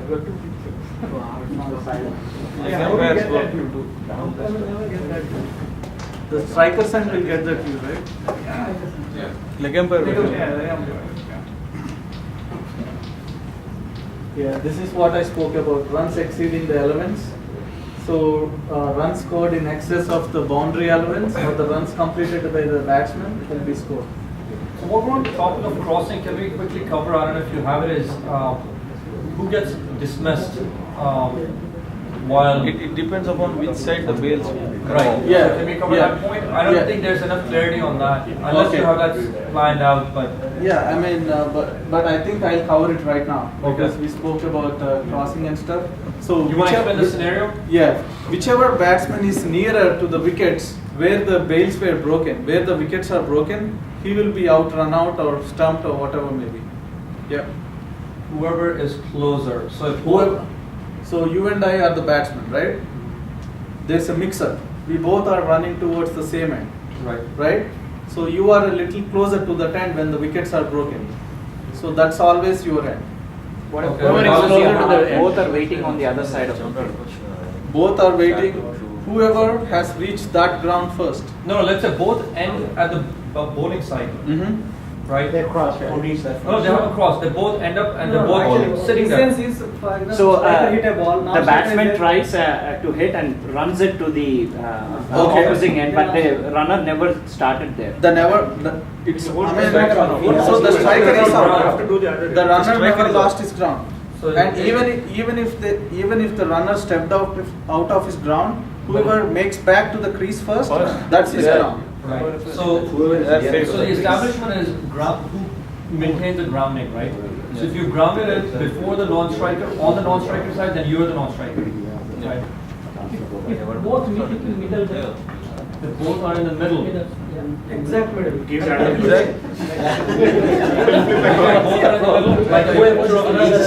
Both are in the middle. If they are exactly in the middle, the batsman running from that side, the ground behind him belongs to him. The batsman running from here, the ground behind me belongs to me. The wicket is broken behind me and we are level, I am out, run out. It's the direction you're facing. No, not facing. Where you started from. Where you started. Where you started from. You did not cross. Wherever you came from, The area of home. you're closer to that. Just another scenario, probably, so that you don't understand. So, I hit the ball, I'm running, Santosh, hang on guys. Yeah. Can you guys hear what Santosh is saying? No. Probably not. Right. So the scenario is I hit the ball, I've taken 2 steps, but I haven't crossed each other. Non-striker is also starting, but the wicket hit is behind me. Then I'm out. Yes, because you're closest to my it. end. Yes. Because you're closest. Non-striker's end because we haven't crossed. Because you're still closer to your ground. Right, Your home. Until you cross, whatever that's behind me is mine. Is yours. Right. After I cross, whatever that's ahead of me is mine. So basically, whoever's closer to the wicket. Yeah, that's Not closer. Not closer. Not necessarily. To the side. Not necessarily. It's where you come. But once you cross, once you the other cross, person becomes closer. once You could cross at the batting end and still wicket is still hit, right? So I took 3 steps. Non-striker has crossed me, and then the stumps are broken at the striker's end. That's the non-striker's end. If they cross, then Exchange. mine is that end. You come closer. Both are saying same thing, but in different format. Okay, that's fine. At the instant of, the simple way to put it is, at the instant of breaking the stumps, whichever batsman is closer to that end, he is out. The over, right? We all know. So one base fall, so you still need to put the stumps or is the other? No, you can just take off the remaining bail. Yeah. If all 3 stumps are fallen, the bail, stumps and everything is fallen, then you have to put back the stump at the same place where it originally stood and then strike it out of the ground. Not just hitting it with the hand. Right? So do you have to hold the ball in one hand and uproot? No, or no. it has to be in that motion? No, I mean, the ball has to be in your arm. It need not be just this part that's hitting the stump. You can use any part, this whole part. If you have the ball in your hand, Right. use the whole arm. To uproot that stump that you put back on. Yes, you can do the whole. I mean, say this is how the sequence goes, right? It's a complete set of stumps. One bail falls off. Right. For you to break the stump further, you can either remove the remaining bail or Take one step. yeah, strike one stump out of the ground by with the hand holding the ball. Hand holding the Yeah, ball. the key should be the ball. Your hand should be holding the ball. If you have the ball in his hand, in this hand, and if you try to pull it, it doesn't count. It has to be in both your arms, and you have to. Will this be added to the rule book? That's an ICC rule. That's an MCC rule. So the playing conditions has a link where it points to the MCC laws. I mean, yeah. So are we removing the first warning? So again, if you But this seems important to add to the rule book, that's what I feel. No, that's why we want to talk about it, because people have different interpretations of what is uprooting a stump considered, right? We can add it. Yeah, the stump out with one hand, you have the ball in the other hand. Yes. And then you put it together, it's still out. If you have the stump like that, and the ball here, and then. Once you pull it out, it has to be at the same time. Yes. Let's get into the over, guys. This talks about validity of balls and all that. So the over starts when the bowler starts his run out. Right? The very first ball of the over, the bowler starts running in, he slips and falls. Right? He is injured. Right? The remaining 6 balls need to be completed by the other bowler. Right? And the bowler who got injured, he can't come back and say, I will bowl the next over. because his over has already started when he started his run-up. He has to wait for one more over. Yeah, a bowler cannot bowl 2 consecutive overs or part of 2 consecutive overs. And in some situations, like, if captain says, okay, come, you bowl. This guy is taking ball and going, other people come, oh, no, we change the bowler. Normally it does people, right? Yeah. They say, no, change the bowler. Right. So already he gave ball, him is going away and to ball. Yeah. That situation, what happens? He has to start his run-up. Not yet the ball. Yeah, if he's a spinner, he might not have a run-up. He might just jump there and do this, right? If he does this and his captain says, no, stop. His over has started. Right. Okay, if the action is there. So They can still change it. Not the run-up. that's No, it's the, they can still change it, but they can. Is it the run-up or the action? No. If you don't have run-up, your action. Right. If you have run-up, Then start that's- of the run-up. Start of the run-up. Yes. Depends if Salman's So- bowling or Yeah, if that happens to your strike bowler, right? He can bowl only 3 overs after that because that over is completed. yeah, this over is done. He can't come back and say I will bowl 4 overs in this game. Okay. So you have to make a note of which bowler is bowling what over and all that stuff. And also if you are bowling, right, so suppose the bails is got down and then I didn't notice, umpire also didn't notice or something. So he's got bowled, so he's gain out or not? After the bowled, umpire realized, okay, bails down or not. I mean, that's the reason the bowler's end might be focused on many more important things. It's not mandatory that only the bowlers and umpire need to call a no ball in that situation. Either the strikers and umpire can also call it. Either umpires can call it a no ball because in a way he is in much more better position because the umpire is focusing at the batsman and the fielders in his periphery. So, Vijay, I know I'm going to take you off topic against, but I think this is an important area, is what do you consider a legit bowling action in terms of arm? And when you decide that this is throwing, chucking versus... What is 45 degrees versus... Right. It I think that's the I important thing. That's the one that can challenge.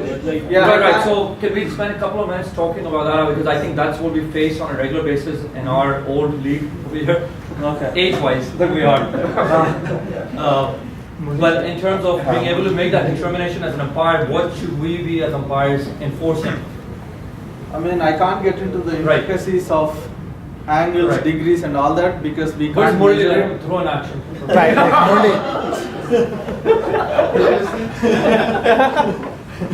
So, let's talk about chucking. My point. Yeah, but what we do?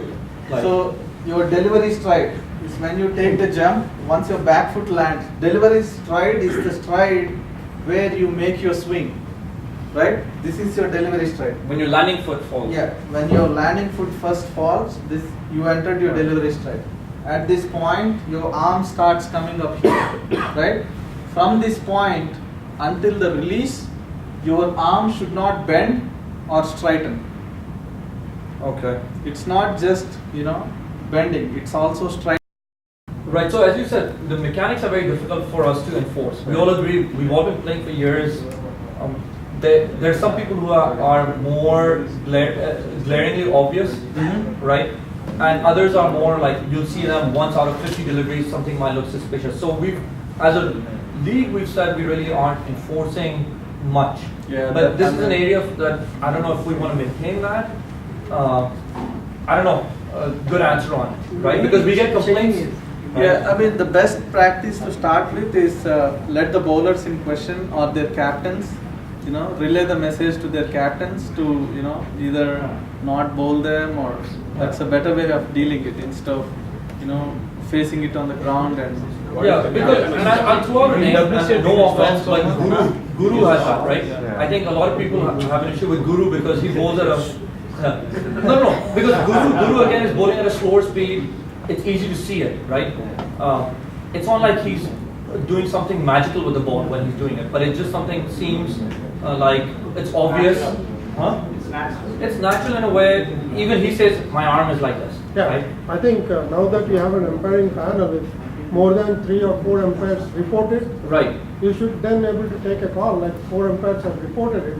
We as an umpiring panel, we can just give a warning to the player or next time if he repeats it, we can disqualify. I'm personally okay with that if everybody feels like, hey, there are certain people who are so glaringly obvious that we need to just say, hey guys, thank you, but no thank you. Like this is a bit unfair for everybody else who's voting fine. Fair enough, I think the umpires are reporting. So, No, you may have to make it that, right? yeah, every season each team is playing like 8 games, right? Right. Close to 8 games. So let's put a number, like say if you receive a report on your action from more than 3 games, let's say. 3 games or 4 games for that Right. sake.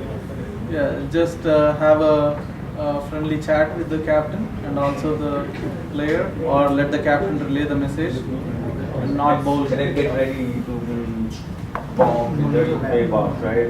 No, I don't think really there are that many instances of this, right? It's just that some people unfortunately are more suspect, right? We don't have the mechanics or the science behind it to really enforce anything. It's a visual thing, right? But if 5 people are... And we don't have a test inside. Yeah, can you find the video? Can they record and someone take a call on that?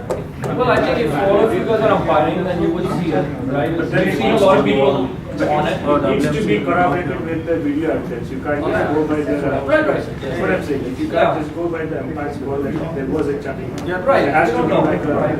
And it's very difficult to enforce. I'm just saying, I don't know what we want to do about it. Because the card they'll be playing is card, they've been playing for so many So many years. years. Reported that.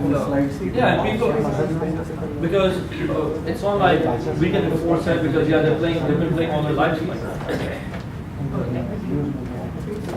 Yeah. Alright guys. Or we agree that we just let it go on. That's the other option. No, actually reporting and not penalizing but talking with the captain, they at least takes one step further. Ignoring it. Nothing's gonna change. No, if you ignore it's gonna get worse. If you ignore it's gonna get worse. So you have Ignore it's gonna get worse, but at least He might be my best bowler in the team, so I want to. Yeah, keep raising the question whenever it happens. What was it, Mallela? I think there is a rule where a batsman can tell the leg umpire that I'm seeing this. Can you observe? And there is a leg umpire. If I observe that, he has all the rights to call it as a no ball. And if it happens more than 3 times after warning, He can stop. have the Yeah, right. you And can it's in take the him rule. out. I'm not saying it's out of hand. Right. It's And just, he can call it that he cannot go anywhere and he can tell the captain. There is no way they can say that I have given him 3 warnings. Caught no balls couple of times and the bowler, the captain himself, yeah, like, he implemented that in WCL it seems. Sorry? He does that in WCL. You call him off? Yeah, I called a couple of times and the captain took him off the attack because he doesn't want me to call no balls repeatedly. Okay. Alright, so I think that's fine. Like, if the umpiring panel wants to enforce no balls, then then the captain will be forced to take that guy off. But I'll be there qualified to judge that action. Right. Well, what is Vijaya judging off? Vijaya, what are you judging off? You're not judging off science as well, right? It's a visual thing that you're It's the visual thing, yes. No, but also let's see it again. Vijay, can you show us what is... No, again, Arif, there is a distinction between a certified ICC umpire versus us doing a normal. And what is the batsman willing to risk it and this difficult bowler goes away, right? You're putting the onus on the batsman now. No, the batsman is like, oh no. Batsman is only making an appeal. Can I make a statement? Guys, I think they're getting confused. Only if a batsman is appealing, an umpire have a right to do. If a batsman is okay with it, there is no question. Everything goes smoothly. No, what Salman says, in that case, the umpire will not look at it. No. If the batsmen don't have a complaint, why umpire is going to do? No, but if umpire feel that is... No, we don't feel. Yeah, umpires don't feel. What I'm saying is, as a batsman, right, you're empowering the batsman to say, okay, this guy is chucking, right? And if it's a difficult bowler, Call a no ball. if it's Nothing has to do with the batsman. No. The batsman need not. Umpire has the first right, but if batsman identifies it, he can also complain. He's not really worried I about can that. tell you a reason why I'm saying this, because let's say if 2 teams are playing and another team is already aware of it, they're going to start right away. Right, exactly. And that takes away The spirit of the game, and yeah. So let the batsman appeal once, and we are giving umpire 3 chances to take a look at it. It's not that the very first ball he's going to say no. He's going to watch at least the 3 balls. Right. Murali, even batsman also, how come he's going to look at his action, right? So when he's batting, how come I say he's no, like, he's throwing illegal? I mean, that's a personal opinion. I mean, it's a batsman cannot concentrate on how he's bowling. See, in the same way, if we appeal out, it might not be out, but we are appealing, right? Right. When the umpire takes 3 balls, limit or 1 ball, we can decide. Yeah. So I think what we can do is, instead of leaving the onus, because a lot of times this is a thing you see from the side view mostly, right? So even if a batting team that's on the sidelines, they can see it, they can ask the umpires, hey, can you please pay attention to it? No, or the leg umpire himself can see it, and he can also do the same thing. So we will need to know the mechanics behind it, because it's not that you cannot bend the ball. There is a certain limit of bend that is allowed. Right? So we all need this will make again a very tough, because nobody is going to 100% because the team has lot of start fighting. Most of the we'll take this. We'll have to talk about this offline. I mean, the only reason I say let's keep it away for now is most of us are player umpires, and the umpire that calls a no ball on one team, his team might feel the heat somewhere else. Correct. But as far as the ICC rules are concerned, I think the umpire can report after the match. Yes. Alright guys, so validity of the balls, right? So no balls are not valid, whites are not valid, and so the one instance we spoke about was the fielder coming on and without permission touching the ball.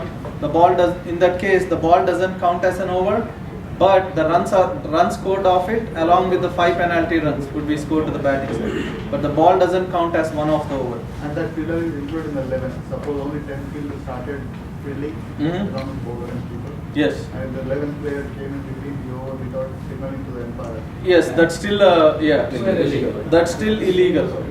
You have to let the umpire know, because the umpire should also take note of the number of overs he did not bowl, and also the batsman has the right to know that these guys have 10 field, 10 or 11 fielders. Yeah, because we are playing by the number of overs in terms of penalizing the absent fielder. It has to be at the end of the over. If a batsman wants to drink or something, right? So he has to tell the umpire, somebody, get the. Yeah, that's one other thing. If you want water or something, let the umpire know, and or signal your other batsman sitting outside. So in order to just not lose time, make the drinks happen between the overs. That way the game doesn't stop.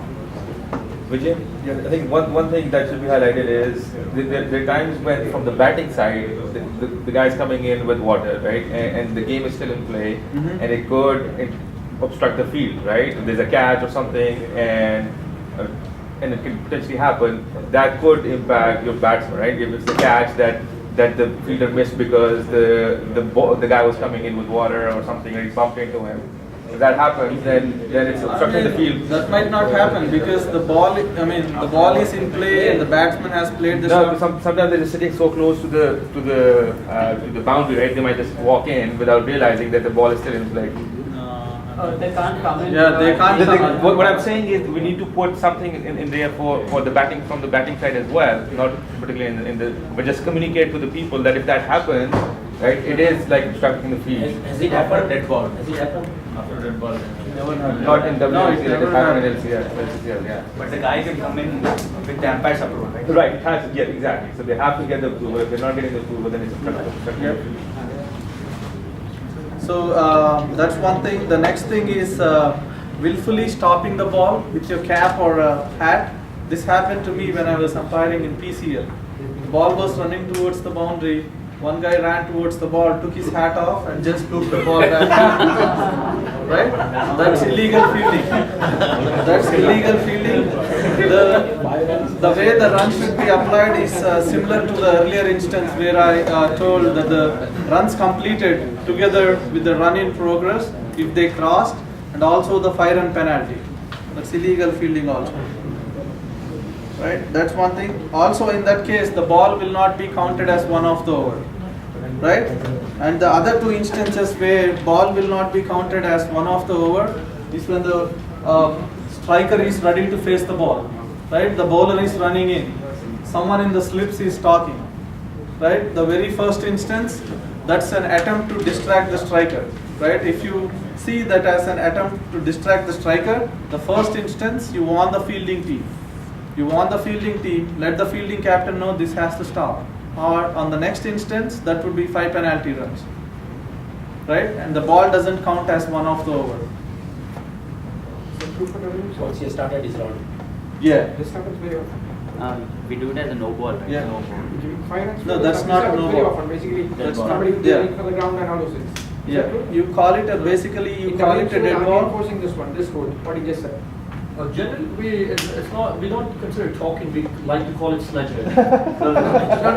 No, talking about the penalty runs. Not when not after the ball came into play. You can talk anything, when the ball is dead and before it has come live for the next ball. But when the ball has come into play and you're talking something, as an umpire, once you notice, because you are two umpires, you can clearly hear something. You call it dead ball on the fielding side, and tell him the next instance it will be 5 penalty runs. He might not do it again. Right. So that's a nice thing. So I think 2 or 3 of you might remember this, but 5 of you might be more forgiving of it.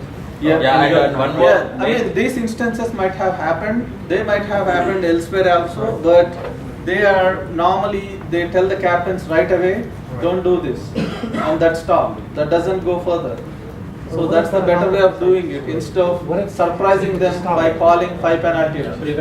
Yeah, prevent it rather than take action. And one more thing, big thing I want to ask you, Vijay. So reverse bat, like playing reverse. It shows action or something like what are the procedures? Yeah. We'll get there. All right, guys, we'll get there. Okay. One other invalid ball is an extension of the same thing I spoke just now.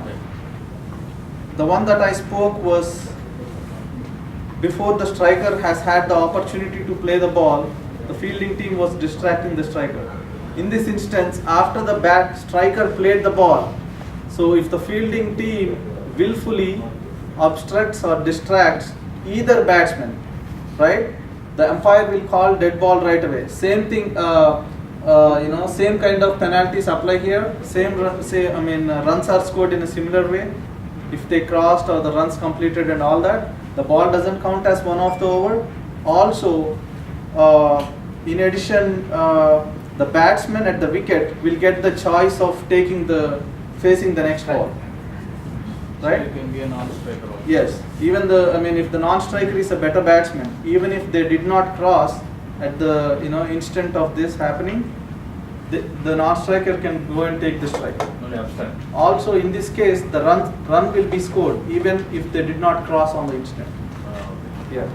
So 2 runs are scored, right? On the 3rd run, someone tries to obstruct the batsman, right?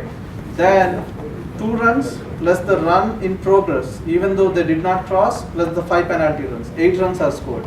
On top of it, the ball is not counted, and either batsman can take the choice of the next strike. No dismissals are allowed there. Okay. Yes. So Vijay, this is like with respect to the white balls. I know what happens in our leagues. It depends on the umpire. Some go by the line, and some go by where the batsman is. But in terms of like certified umpire like you, what is the recommendation with respect to calling a wide when the batsman moves to more on the offside before the bowler bowls? Do we stick to the white line, or does the umpire has the flexibility to move the white line accordingly and then judge for a white ball? So especially that we don't have a LBWs. Yeah. 9 inch. So the the width of the wickets is 9 inches, right? So if the normal stance of the batsman is usually the middle stump or the leg stump, right? After the ball has come into play and the bowler has entered his delivery strike, till that point, if the batsman moves, I'll move my wide line a little further, because you can't stand here. Well, that's what I thought, but a lot of times, a lot of umpires keep saying me that I just go by the white line, I don't care about anything else. Because they don't have knowledge, that's the reason they go there. Yeah, that's right, what you're saying makes sense. I get pissed off as a bowler. A like No, I batsman clearly is say to the moving, teams, there are no yeah. LBWs, and he is like, Yeah, hitting people are the ball going in to the line. wide line I and will give standing. you an example. I was watching the World Cup game recently, and the batsman moved towards the off stump, just outside the off stump, and the ball was clearly outside the the off stump, outside the off stump, the line, Outside the line, yep. and he didn't give wide. Yeah, exactly. That's how Because it he should said he could reach the ball. That's how it should be, because we don't have that rule and lots what of the time what the umpires law say- says is if the batsman moves, right, causing the ball to pass wide of him. So if the ball is going through the line or something, just over the line, whereas the batsman tried to move behind, and try to play the stroke, you cause the ball to move wide of you. That's not a wide. Likewise. Yeah, so on this, that is the ICC rule. WMCL has a simplifying rule.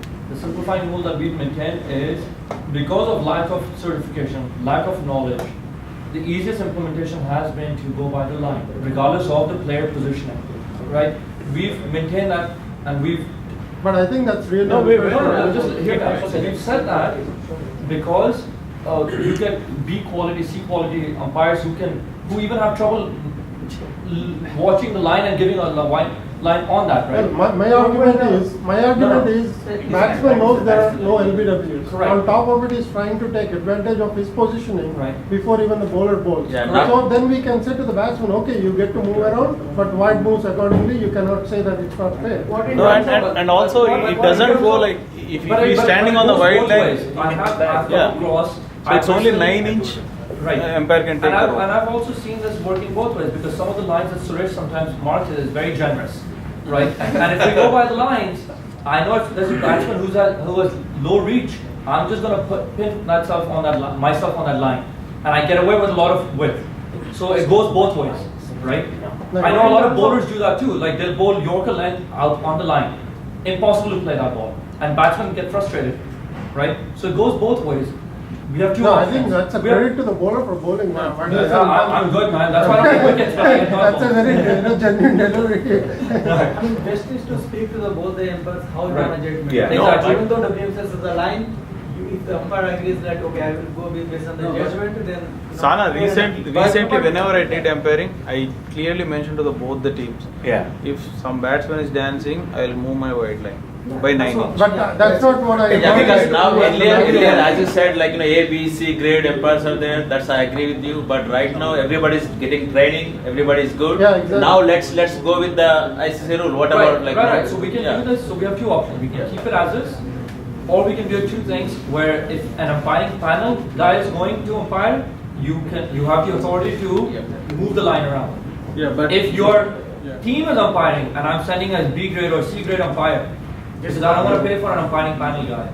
Or else captains can ask umpire how you are going to call the white pattern. That's perfect. Yeah. But even if I get a bad guy and he's like, oh, I'm just going to do it on discretion, I'm going to get all different types of whites, right? At least with the line, it's consistent, it's black and white, everybody knows, there's no argument. But that's another reason why I support your previous argument that umpire needs to switch every over. Right. No matter what. It keeps the umpires on their toes. Yeah. They can just keep on updating scores, looking at their They're doing Facebook and don't know updates what's and going whatnot, on right? the field. So they should move every No Facebook updates, man. Yeah, no. Yeah. So I think he had a question. So we are moving to the off stump and playing the ball. What if I'm bowling around the wicket and the ball goes past middle stump, like it is going above the middle stump, and is that called is it? No, it has to go down the leg stump. It has to go outside the wicket. Outside of the line of the wickets. Okay. Yes. So that also we need to clarify. No, we know anything down the leg. That's already clarified. Anything down the leg side. Even these days, No, like in anything World down the leg Cup, side is alright. What if the ball if batsman is moving to the offside, ball goes next to the leg stump, they are not giving wide. Exactly. Because you change your stance. No, I think the simplified WMCL is anything down the leg is called a white. No, Arif, what is happening is nowadays like going upside and people are doing reverse sweep or something, right? It's going leg side, they're not giving wide. Like, switch bat also needs to be clarified. Somebody with the actions, like, what situation, how you play. and what umpires has to look for. Right, Because switch- most of the people Right, and switching don't know. is different. Yeah. Anything in standard guard down the left side is a white. If it's outside the line. Okay. After the line. Anything down the left side. Down the leg. Down the left means You understand?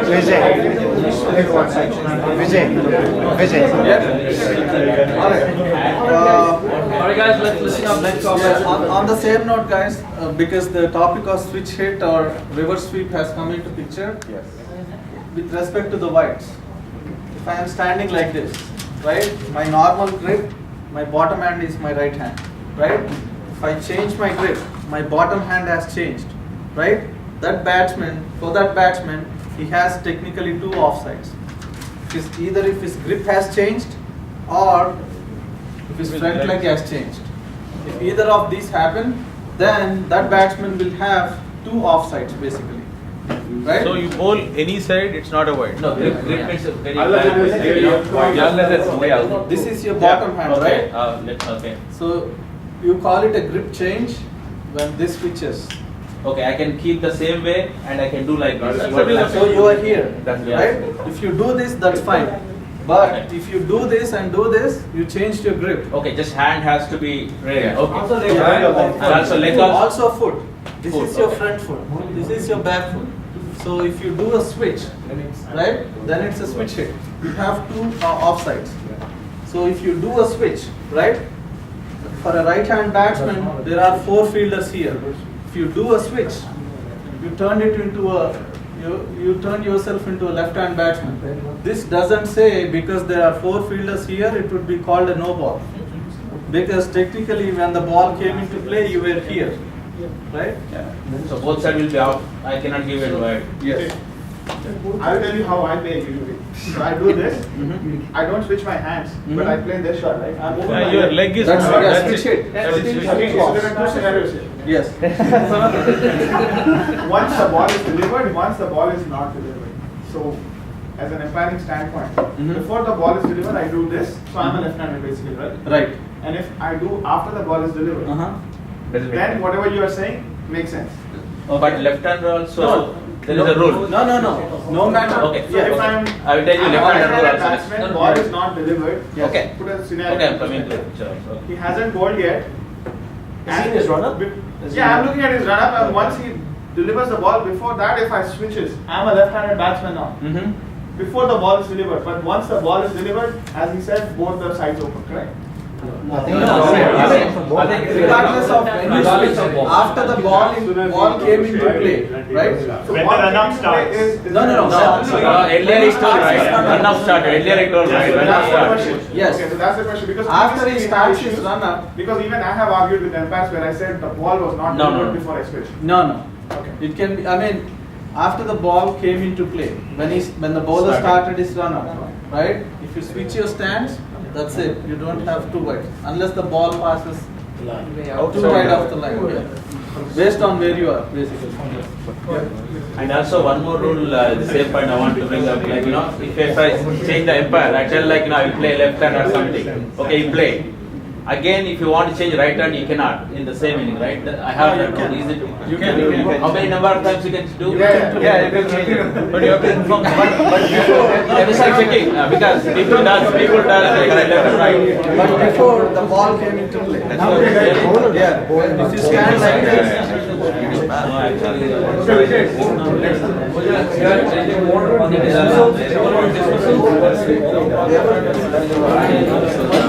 Alright guys, let's talk about dismissals. Yeah. So guys, important topic. That's important, very important. Alright guys, about the no balls, those were included in the playing conditions. So no balls is a very lengthy topic. There are like 14 different ways you can call a no ball. Those I already included them all in the playing conditions. If you have any questions, you can email me. I'll definitely reply to all of those emails. So, does all no balls for free hits? Yes, all the no balls are free hits. and just for the Oh, even fielders. though. ICC changed the rules recently. While we are on the no ball topic, I wanted to make something clear. So for the waist high full tosses, the way you judge the no balls is by the relative position of the batsman to the popping crease. Not when he dances down here and the ball is just here, right?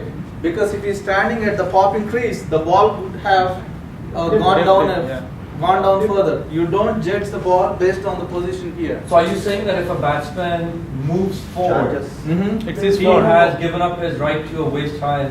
No, it's not like that. If he charges here, right? The ball is here. The ball is here. So you will make a judgment based on the trajectory of the ball. Is it going to dip further down? If he stands here, So no right, dancing. would that have passed above his waist? So that's a judgmental call. So can we make it simplified? Can we simplify for WMCL? My proposal is, if the batsman has moved forward, he has given up his right. No, but if it's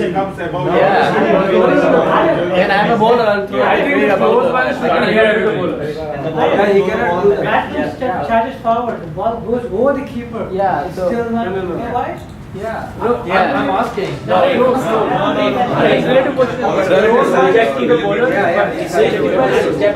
you have to basically judge on the relative position of the striker with respect to the popping crease. I think the umpire should judge it. Let the umpire judge it. The umpire must judge when he's in the crease. And also, guys, So it's the same risk. Also guys, one other thing I want to make clear is the waist is not this. This would be the waist. Right below your head. Yeah, below the rib cage. The part between your what you call the hip and the rib cage is the waist. So this is what you look at. This is not the part. and that's the reason most of the batsmen they put their shed inside. All our WMCL batsmen they come just as once you put that inside, at least umpire will have a judgment where is your waist. Put his pants all the way. Now the waist high full tosses is done. The next one is the ball bouncing and going above your shoulder. Same thing. You will judge it based on the relative position of the striker, right? If he walks here and the ball is here, right? And the ball is just here on the shoulder. If he would have stood here, the ball could have, passed over his shoulder or it could have gone down. Based on the bounce on the wicket, you need to judge that. Is the ball going to go down or is the ball going to go up above the shoulder of the striker, right? So we have a limitation of one bouncer per over, right? Even though the ball is this high, the very first elements of the over, it's this high, but the batsman plays it. It's still not a no ball because technically the bowler is still allowed to bowl one above the shoulder. Here, wherever, it is still one above the shoulder. But if he leaves it, it's a wide ball and one element of the over is done. After that, if the ball passes here, you call it a no ball. Then the batsman can play it, he will not get out. But on the very first instance, if it is somewhere here, he thinks it's a no ball, I will hit it. He gets hit, he hits it, he gets out, it's out. Yeah, because it was a wide. It's a wide ball, yes. Because the ball touches the bat, it's not a white ball anymore. So wait for second bouncer. So and it's one ball allowed per batsman per bowler per over. One per over. One bowler per one over. Not per batsman. One per over. So can we make this rule like making the shirt? Yeah. Sometimes I don't want to see people's guts. And then they should not complain about full toss ball. Also on the same note, if the same bowler violates the one bouncer per over twice in the same game, he will be taken off the attack. So two beamer is out. Does it? No, he cannot bowl twice. No, not the beamer. Not We're two talking above head. about the Two over the head. Two above head. Yeah. Two above head. No, not beamer. Beamer is different. In the very first over, over, a bowler bowls one above the shoulder, right? I will warn him once. No, he's thinking about beamer, not beamer. No, Beamer is full toss. Yeah, beamer is a different thing. So this is applicable for spinner, fast ball, everything. Yeah, all bowlers are the same. Nowadays, a spinner can bowl a faster one, a fast bowler can bowl a slower one. So it's basically consistent across.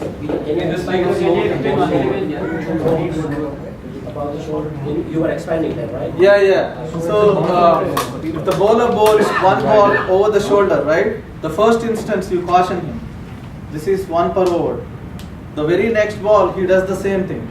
You say, okay, your warnings are done. Now this would be the official caution for taking you off the attack. Right? If you keep doing the same thing in the same over, after the first official caution, then the warning, the third time you ask to direct the captain to take him off the attack. Right?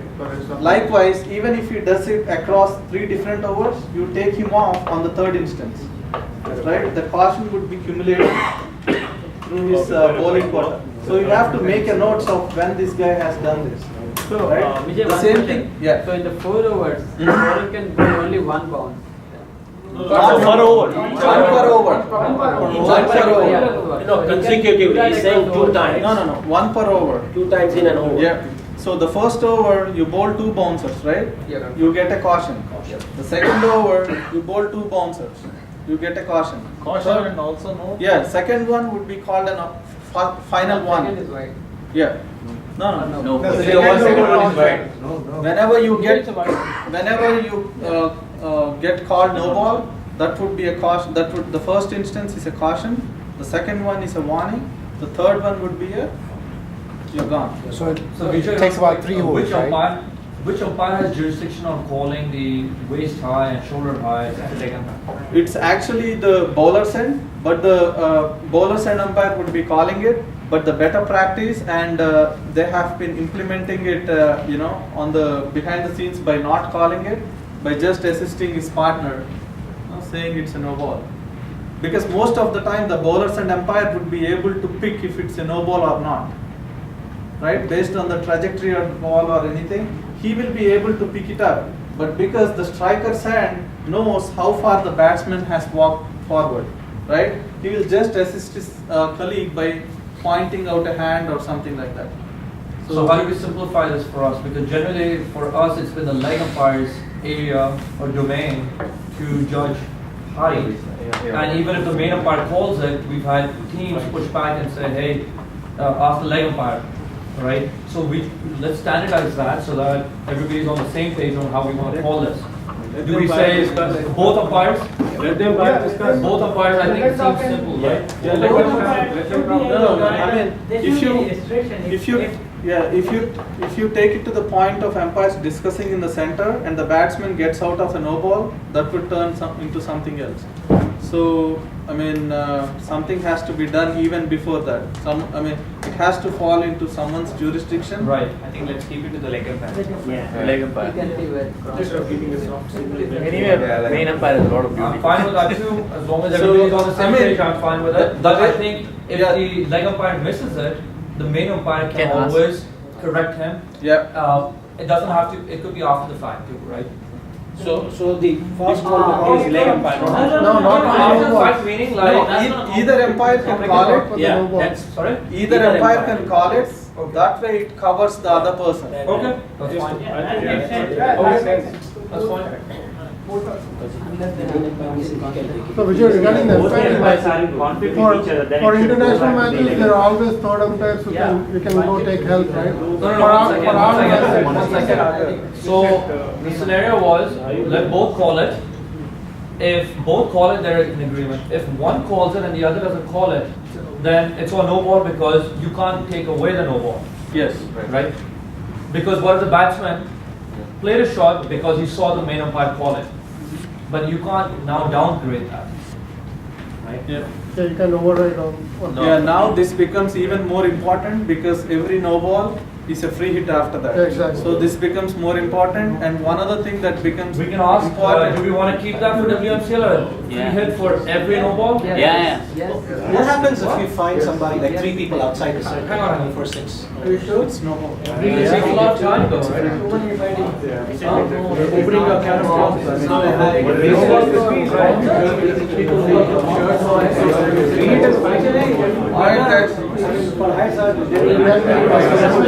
I know for a WMCL, I would suggest let's not keep the free. You can borrow no ball, but let's not keep this. I would agree. Yeah, one other. One other important thing, because no ball warrants for a free hit the next ball. The other important thing is if the bowler bowls a foot fault no ball and the ball goes wide of, I mean it's a wide basically, wide and a no ball. No ball always overrides a wide. So I mean no matter what kind of a no ball it is, right? Even if the bowler side calls it a wide, right? Whereas the striker side notices there is a field violation, field restriction violation. It could be a no ball, and that would override the call of the wide. Right? So I think what we've heard about no ball, and I think sounds like what we want to implement is from what we're hearing is because no ball height wise is a subjective decisioning, and that happens quite a bit in our games. If we start giving free hits, then we are opening more interruptions and disputes. Yes. So for the purposes of keeping things moving, let's stay with the old rule. Only footfalls will result in free hits. Other more gray areas of height, let those be just no balls with no free hits. It's good. No, we can say that ballers will don't improve, say right? just football because he just mentioned if there are 3 fielders outside, that's still no ball. That still carries free hit. That should carry. Let's see the gray. We can add that. Okay. So you want to add? Yeah, we can add that one, okay. Not height, yeah. I think that may Don't add height, maybe but anything but the height. Anything but the height. Only non-height related. Yeah. So we'll make a note of that. So you are not giving chance for bowlers to improve them. No, argument, umpire decision involves more. Not bowlers. It's decided. Come on. So anything but the height, right? Yeah. So also one other thing I noticed was most of the keepers standing up to the bowlers, right? They tend to collect the ball in front of the wickets. Right. That's a no ball also. The strikers and the best practice would be stand at the wickets when the keeper is standing up. That way you know the position of the wicket keeper. It doesn't have to be just his hands. Even if he is wearing a hat, even if his hat is in front of the wickets, that could be called a no ball. Because the position of the wicket keeper is completely behind the wickets. From the moment the ball comes into play till the point that the striker has an opportunity to play the ball. Right? If it is called a no ball, he cannot be out stumped. Right? Just call it a no ball, and the striker knows he cannot be out stumped. And maybe if he is trying to run, then he can be outrun out. Can the wicketkeeper start moving forward? No, he cannot walk forward. Maybe he can be sitting like this and move a couple of paces for the fast bowler, but he cannot keep walking forward. Right. If that is the case, it's not a no ball. I have seen some guys call it a no ball in WCL. It's not a no ball. It would be a dead ball. You call it dead ball right away, and if he keeps repeating it, let the fielding captain know that his team is wasting time, right? The first instance, the warning is done. Now, the very next instance, the same thing happens again, and if it amounts to wasting time, the team would be penalized by 5 runs. 5 runs would be added to the batting side. Also, the fielder moves sideways at the long on and long off. Many times It's a no ball. It's a no ball, right? No, it's not a no ball. It is the In front of batsman, you can In do front of anything. Behind, no. The batsman will not attack the ball. So you're saying I can move from places from the You can't move sideways, right? When the field is set, you cannot. It's not a no ball, but you are not supposed to move sideways. You only move front or back. Yeah, Front or back, but only for the closing fielders. Only for the new closing fielders, it was a new law in 2005, based on the last adjustment made by the batsman. If the batsman is shaping to play a shot, the closing fielders, if he makes a wise judgment and moves around, that's fine. But not the fielders around who are moving sideways. It would be called a dead ball. So behind the wicket, they can't move, right? Let's say if someone is in deep fine leg, and once the bowler started, he started coming into the circle. Can that happen? He can walk towards the striker, but not sideways. Okay. He can only walk forward, Yeah. but he can't stay somewhere at the circle, and he can't paddle backwards. Okay.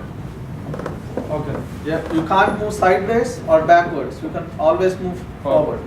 So Vijay, I think, first of all, thank you very much for all your time. Yeah, For no coming problem. around. Hey, I But one more question is keeper can move side, right? Because if you are playing reverse or something, I noticed as a keeper, Yeah. I can go sides, right? Because Yes, this way shot I can. the batsman has shape to play that ball, and the keeper, you know, he is within his own right to follow the ball. Yeah, that's what I'm saying. So everybody to make sure like the keeper is moving, you can't know what's happening. Yes. And the closing finger. Yeah, they start making sure everybody And knows. one last thing, last year a county team or some team, they played without a keeper, right?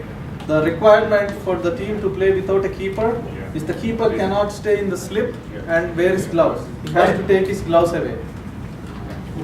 So Vijay, real quick, so I know we've covered majority of your stuff, but we do have, I think, a lot of scenarios that we probably haven't covered that are on your mind. Do we want to do a quick, maybe give 10 minutes to just cover some basic things that have been unique for WMCL, some challenges that we've faced that we could ask Vijay to clarify?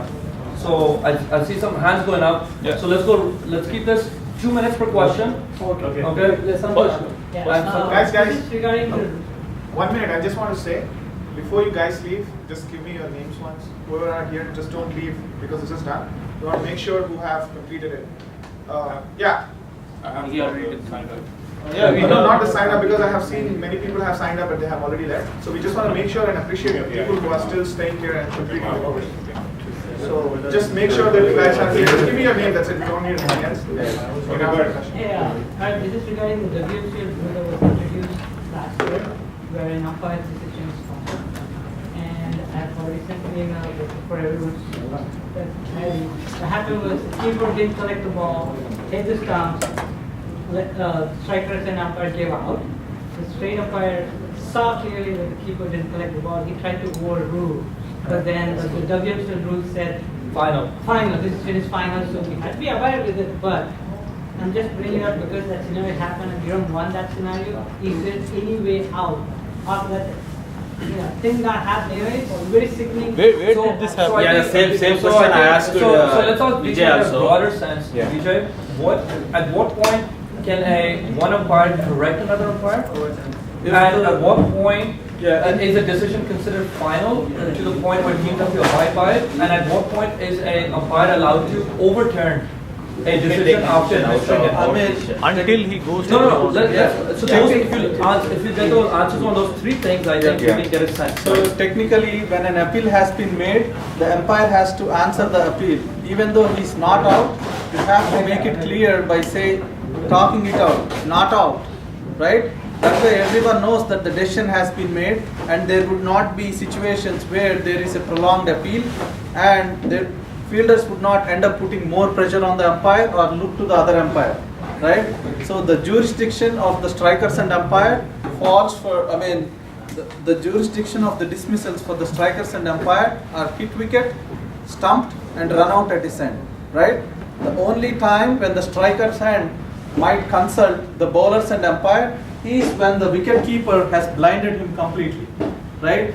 He never knows whether he has collected the ball and broken the stumps or his knee has broken the stump, right? So the strikers and umpire has to be prudent enough because he is uncertain. So he has to always take the help of his colleague and soon after that happens, call it a dead ball, consult with his colleague and make a decision on that, right? Because he knows where the position of the striker is, right? For him to make a better decision, the circle has to be closed by going and talking to his colleague and taking some input from him. Only in situation where the umpire is not in a better position to see all of the action, where his other colleague is in a better position to see, and provided that appeal falls within his jurisdiction, right? Then that umpire can make an initiative and walk to the other umpire. But what are the situations leg umpire can give out? Any situation. Can give out any situation? No. So my question, No. What are the situations leg umpire can give out? That clarifies Yeah, more. hit wicket, stumped and run out at his end. That's it. That's it. Okay. So the card behind. So the card behind. Not caught behind. So I think just sticking on that, jurisdiction is with the leg umpire. If the leg umpire makes a decision and gives an out decision, he makes an out decision. Yes. However, his counterpart also saw it and he had a better view of it, but this guy was in haste and he gave a decision hastily. Okay. Or vice versa. Can the other umpire No, not overrule? Can he speak to him? And can they collectively come up with a decision that would overturn that initial dismissal decision? I mean, that looks completely bad. The better way of doing it is, if he is not sure, to wait. Wait. Just take a glance at him. But that's what I said. He made it in haste. So that part has, ideally, they would wait, right? I mean, but if somebody's out is out. If you made one mistake, that's one mistake, and recalling it is another mistake. So you would say a bad decision, if it's given, it's final. Yeah. We shouldn't allow you any area or time to reverse even a bad decision. Even if the umpire knows. It's the same thing if you didn't call for the third umpire, it's fine. Yeah, my suggestion is, as umpires make bad decisions, right? At least give teams challenge. Challenge meaning not third umpire teams.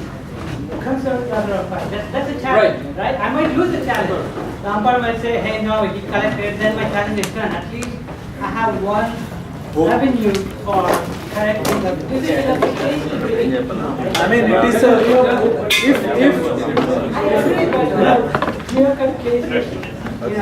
if it is very blatant, that the main umpire has seen it, I mean, it all depends on the teamwork of the two umpires. So if both the umpires are from the same team, right? Basically, it depends on how you work together, right? Talk to him, let him know before the game. Don't give you, hasty decisions that brings both of us into problems.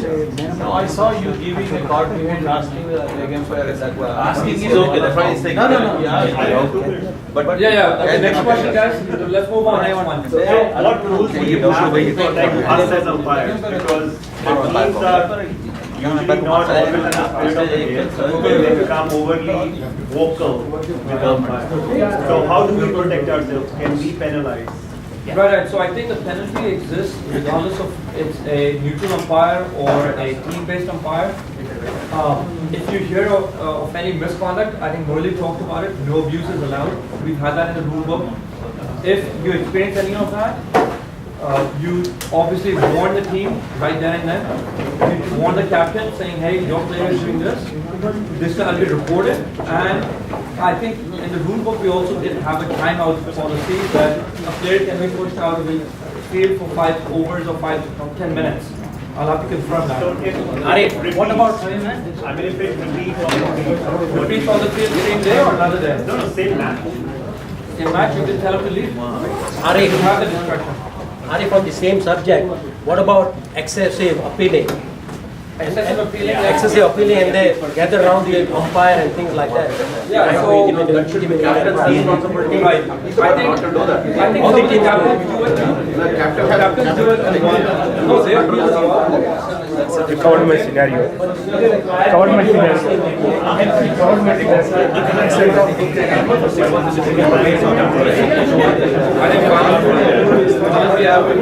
I don't agree with that because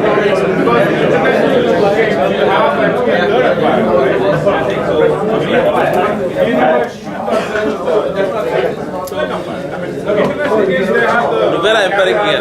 आप जैसे बताओ आप जैसे बताओ bye guys